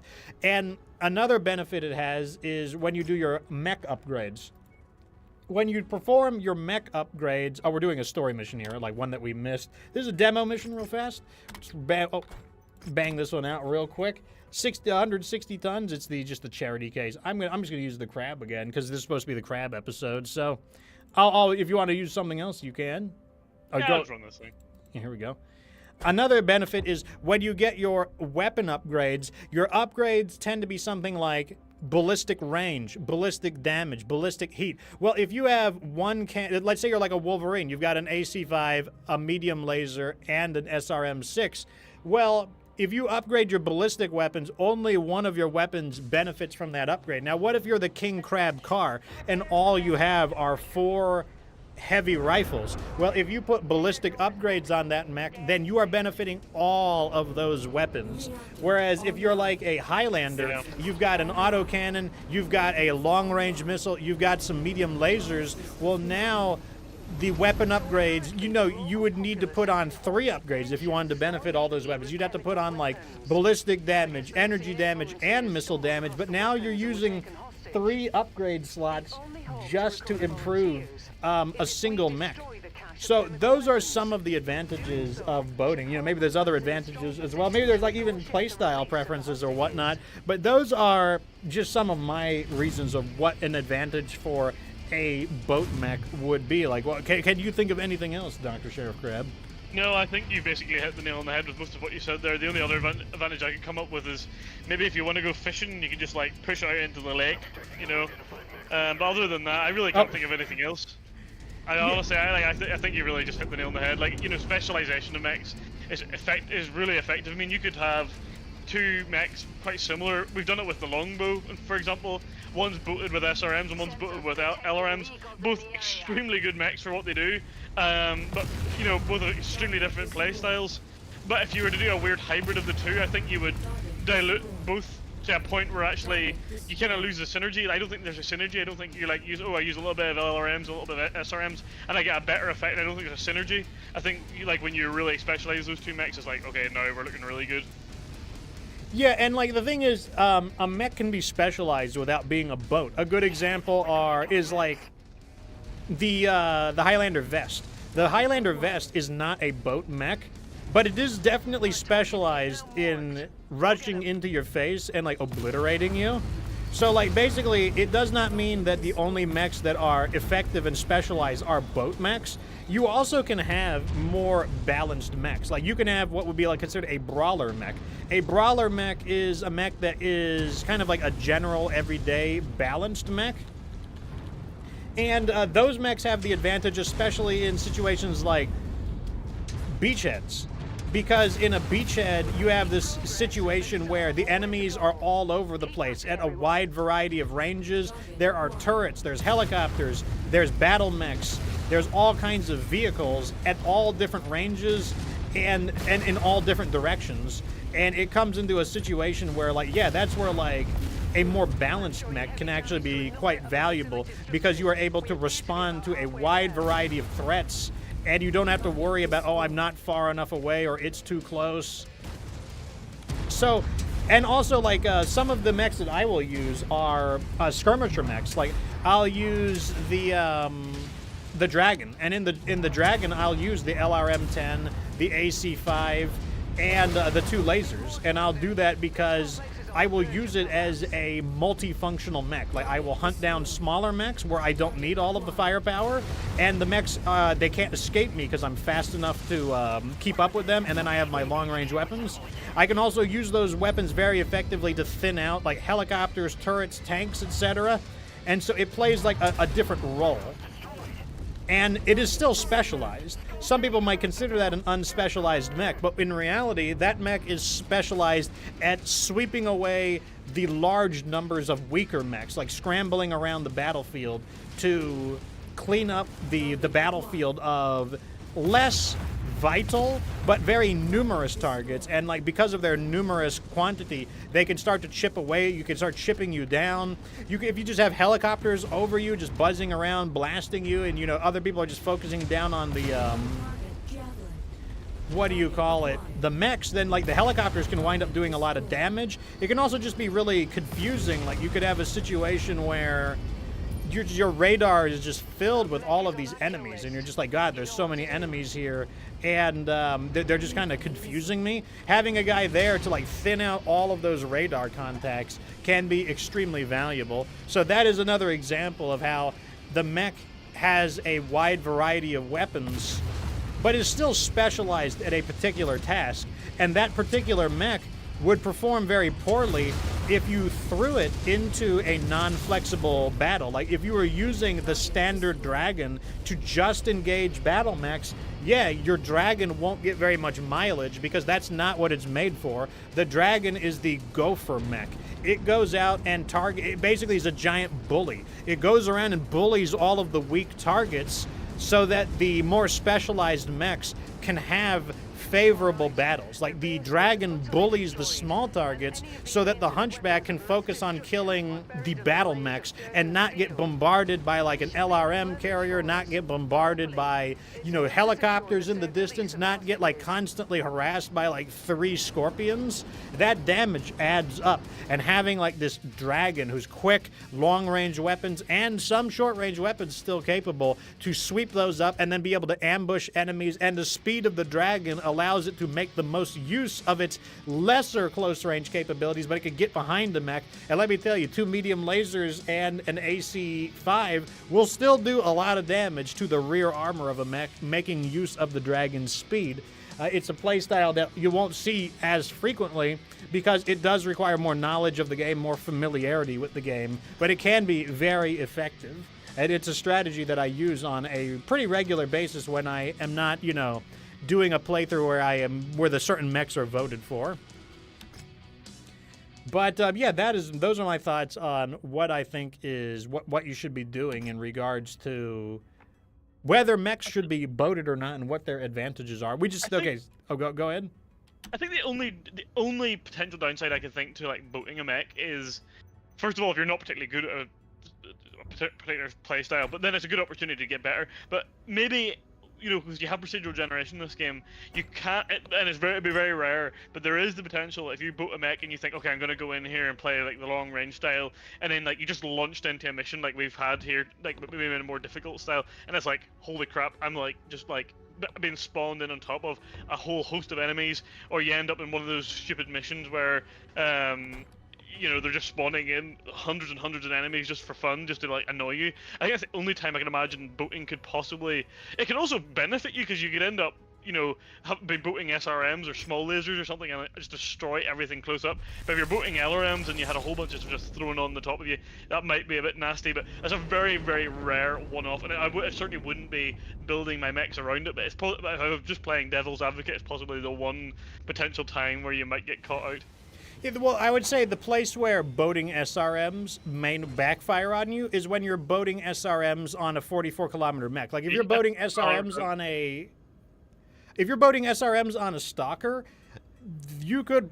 What are you going to do if all of a sudden the enemy deploys like dropship 1 kilometer away and it's 2 riflemen and 2 Jaeger mechs? Yeah, you're done. You're cooked. Like, you know, like you better hope there is some way to approach them through buildings, through a mountain or something, because, you know, you don't have the range. And, like, you know, if those are veteran and elite Jaeger mechs and riflemen, like, you are going to take an absolute beating from them.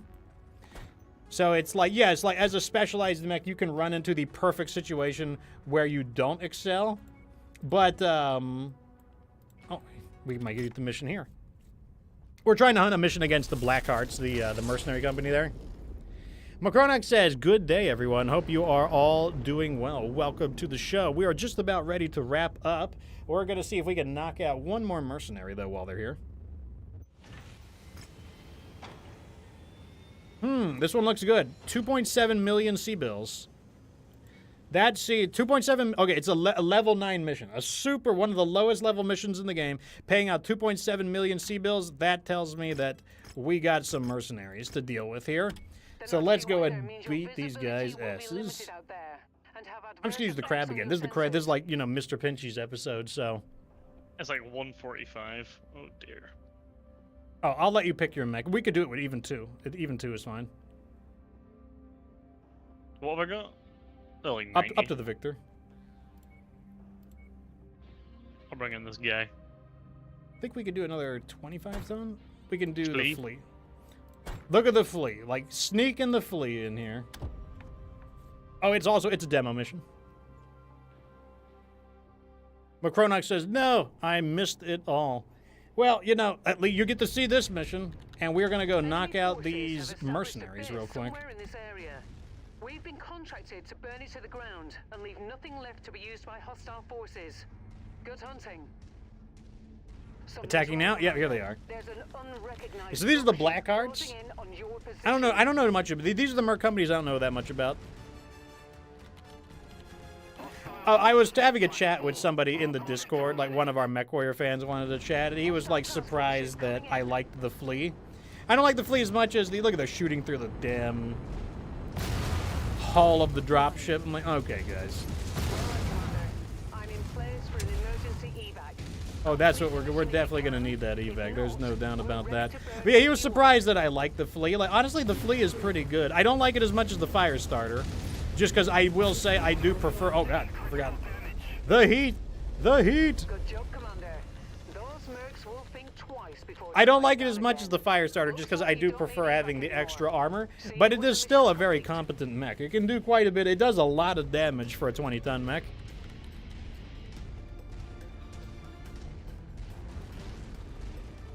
Macronax says that the flea is really fun in Battletech. You can add a ton of melee damage and make it a little piranha. That is true. Like, you could basically add all of the damage actuators on it and everything. We're back in the 3-kilometer evacuation universe, says Dara. It does seem that way. That is one of the disadvantages of going back to mercenaries as opposed to clans. Oh, for everybody just tuning in, remember, there is a big sale going on for MechWarrior 5, both mercenaries and clans. Clans is 20% off, so I think that's like 40 bucks. And MechWarrior 5 is 60% off, including all the DLCs. If you add up the base game with all of the DLCs, it comes out to about 50 bucks. So it's a good time to collect any of the DLCs you're missing. If you're if you want to get into MechWarrior 5, this is a great time to get in. And if you've got some extra money and you feel like, you know, buying a gift for somebody, you know, maybe you're looking for a co-op buddy to play the game with. You know, sometimes, you know, just fish out the game, buy them. I would suggest buying the base game and at least Heroes of the Inner Sphere. I think that's the ideal starting experience. But remember, you do share your DLCs. If you do co-op, the host shares the DLC. Access to the DLC is shared with all of the people connecting to the host. So there's a lot of, you know, like I said, not a bad time to, you know, either pick up the game, pick up some DLCs, or maybe buy the game as a gift. And it's almost Christmas and New Year's, so I might buy the game as a gift for someone myself. But who knows?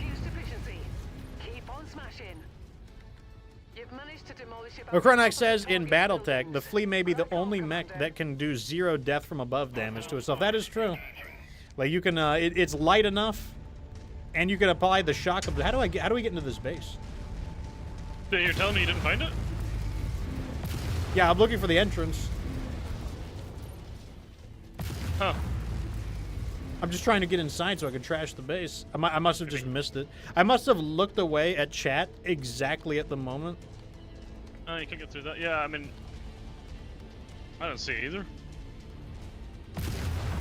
I mean, I could just blast the walls down eventually. Okay, over here, I think. Okay. I'm heading towards you.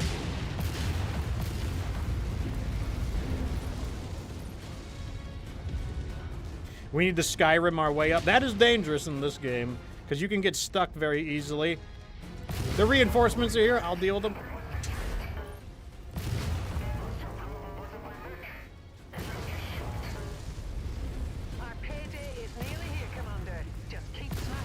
Right, that commando is toast. I can't wait to get better quality PPCs on this.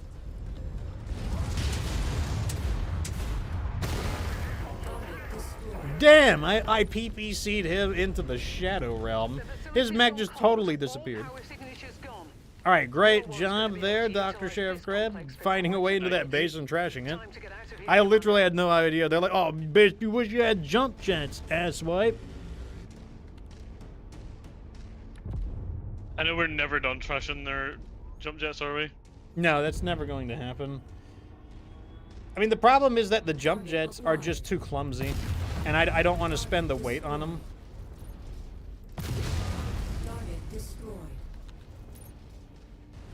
Oh, in other news, the Dervish video is coming along. I just recorded the voiceover for the Dervish.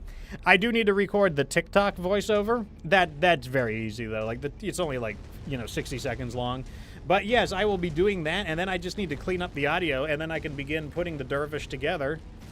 I think I'm going to be doing the Grasshopper for heavy mechs. I'm pretty happy with the Grasshopper we built in this playthrough already. So, like, I'm inspired to do the Grasshopper. But yeah, the Dervish, hopefully it's done probably maybe by the end of this week, but certainly it'll be done by next week. There's no way. All right, so we knocked out the Blackheart, so that means we will get a bunch of Bounty Hunter intel for first-time takedown. Once again, building the Bounty Hunter each level gives you a bunch of stuff. Plus, if you get the Bounty Hunter level 10, you get access to his secret mission. 2x9 million C-Bills, a Tier 2 autocannon 10. There we go, level 5 intel. That's what we want to see. And I guess I'll take that Commando and those 2 missile launchers. And what we got from the bounty hunter was 1.7 million C-bills, a Kintaro 19B. Awesome. We wanted that. We don't have that. This model has an extra light engine and ferrofibers armor, so it's even better. We got a Tier 4 ER large laser, 2 Tier 4 Ultra AC5s, a Tier 4 LRM-10 with the Artemis system, 3 tons of Ultra AC ammo, and 3 tons of LRM Artemis ammo, and the Platinum Medium scheme. Very, very nice. We also killed 3 Shadowhawks for another 1.2 million C-bills and a Tier 5 AC2 burst fire, 5 tons of AC2 ammo. That takes us to level 6 on the Mech Hunter, which unlocks ballistic heat transfer, which should be less heat on ballistic weapons. You see what I'm saying in regards to the DLC, though? Like, look at that cascade of all of these things that are happening. All of this stuff, like, you know, we're just getting all of these bonus stuff. That is all from the DLCs. Like, it makes the game feel really rewarding where you get all these bonus objectives are just piling in. The money is just, like, flying in. Look at this. We're almost up to 100 million C-bills. And, you know, we only have 1 assault mech. We're making tons of money in the early game. We haven't even gotten to the first major DLC. The date, what is the date? The date is 3025. So we are getting close to the 4th Succession War. We haven't even gotten into Kestrel Lancers. So, you know, we're already making tons of money in this situation. So it is absolutely fantastic. Anyways, we save and we will answer final questions for the stream and give our closing thoughts. I think that's pretty good for today because we are running up on time. So let's see. We do have a question from Big Bobby.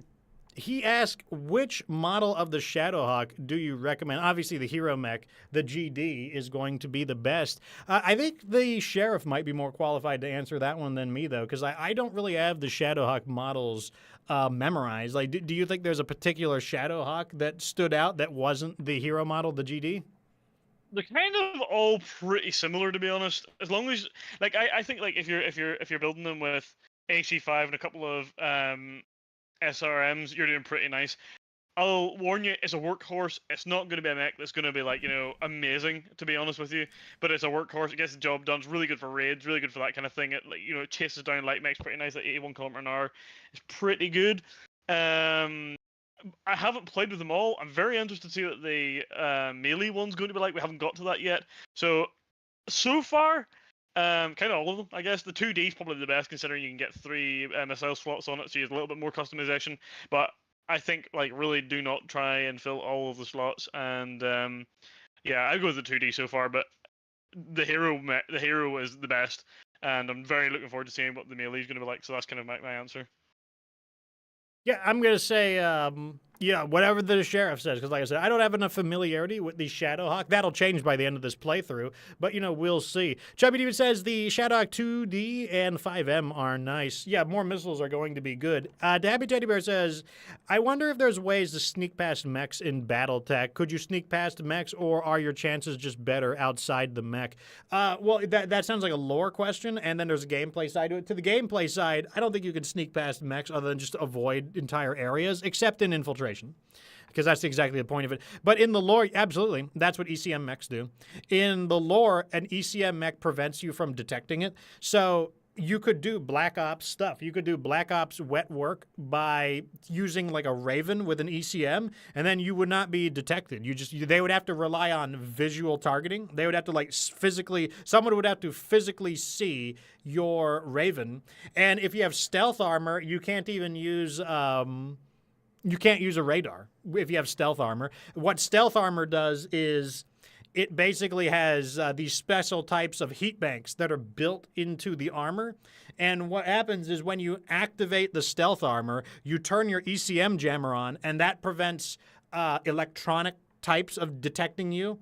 But you could also be detected through heat signatures. And what the stealth armor does is it begins to trap the heat that is generated by your mech, and it stores it in these heat banks that are located in the stealth armor. The stealth armor also is equipped with a wide variety of different types of bafflers, as well as usually painted in, like, camo schemes, so that it basically can fool electronic forms of detection, like radio waves and stuff, the heat being trapped in the armor prevents like thermal signature, so you can't detect it through some type of like a thermal scope. And then the fact that you would have to just physically see the mech, that also makes it difficult to detect because, you know, one, you'd have to just notice it out there.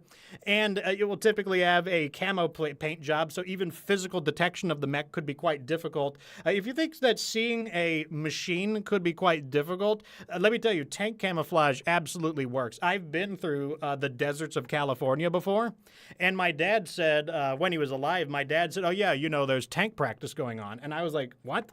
And I was looking around, and you would think that it would be very easy to see the tanks. No, the tanks absolutely looked like rocks. It was not until one of the tanks began moving, and then you saw it move, that you finally, I was like, holy shit, that was not a rock. That was actually a tank.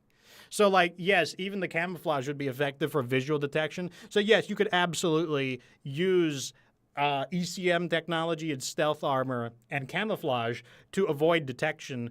And you could launch sneak attacks, especially since the Raven 3L is pretty fast. It could launch a sneak attack, destroy something, and escape. You could perform reconnaissance. You could capture something. And it actually does happen in the lore. So the answer is yes. In terms of the game, the only way to sneak around is just not go to an enemy in the first place and not awaken it to your presence, except in the infiltration mission, where you could just avoid detection by not getting close enough to the enemies and then complete your missions undetected. But, yeah, so that I think that answers all the questions down in the chat. Let me go ahead and give you guys the schedule, though, so you can see what's going on. We've got today, which is the 19th. I did not play clans today. I forgot to change it from clans to mercenaries. I will change that for next week. So this is the end of the stream week. I will be working on the video and doing other stuff on Friday, Saturday, and Sunday. Sunday, I will probably write the next schedule once I find out what the sheriff's availability is. You can expect something probably like 2 Generation Zeros, 1 to 2 MechWarrior 5 Mercenaries. I might sneak in a Nikkei stream because I am going to be trying to get the Christmas Nikkeis. I'll have to see how much time is available. If there's enough time, I will definitely do a Nikkei stream and try to see if I could get those Christmas units. I know there's not a whole lot of time remaining, though. We'll see, though. Anyways, there you go. If I do any of those streams, they will be on Twitch. I do all of my non-mech streaming on Twitch, and all of my mech-based streaming will be on, what do you call it, YouTube. Also, the Dervish video is coming along. I am making really good progress on the Dervish. The voiceover has been recorded. I just got to record the TikTok voiceover. So, like, you can expect the Dervish in the next 4 or 5 days, I would suspect. And I do plan on playing more mech games on the channel. They probably won't get as much attention as MechWarrior 5, but I do plan on expanding into other mech-based games, and the one I'll introduce to you is Mecha Break. So I will be playing, this is like kind of a PvP Gundam-style game with a lot of customization. You paint your mechs, you create your own pilot, and since it's a PvP game, I am pretty competitive. I do enjoy a good bit of like clash of skill. You can see it's a faster paced with a mech game where you are capable of flight. Some of the mechs aren't as fast, though. A different style. I like both Gundam and Battle. I'm not very picky when it comes to my mech content. I like Battletech, I like Macross, I like Gundam. But this seems like it'll be pretty fun. And I played it when it was in alpha. And so you can expect to see in the future more mech-based content on the channel. I think that's the niche that I am going to be focusing upon. But yeah, there you go. 3 verse 3, 6 verse 6. 3 verse 3 sounds really, really intense. It sounds very like personal. That's fine with me though. I'm into it. And I might even be able to rope the sheriff into getting his ass kicked alongside me in the game. Woohoo! Anyways, That'll be fun. That's that. So, Sheriff and I are dipping out. Deuces, everyone. Thanks for being such a real audience, chat. And remember that you don't have to be good to get good.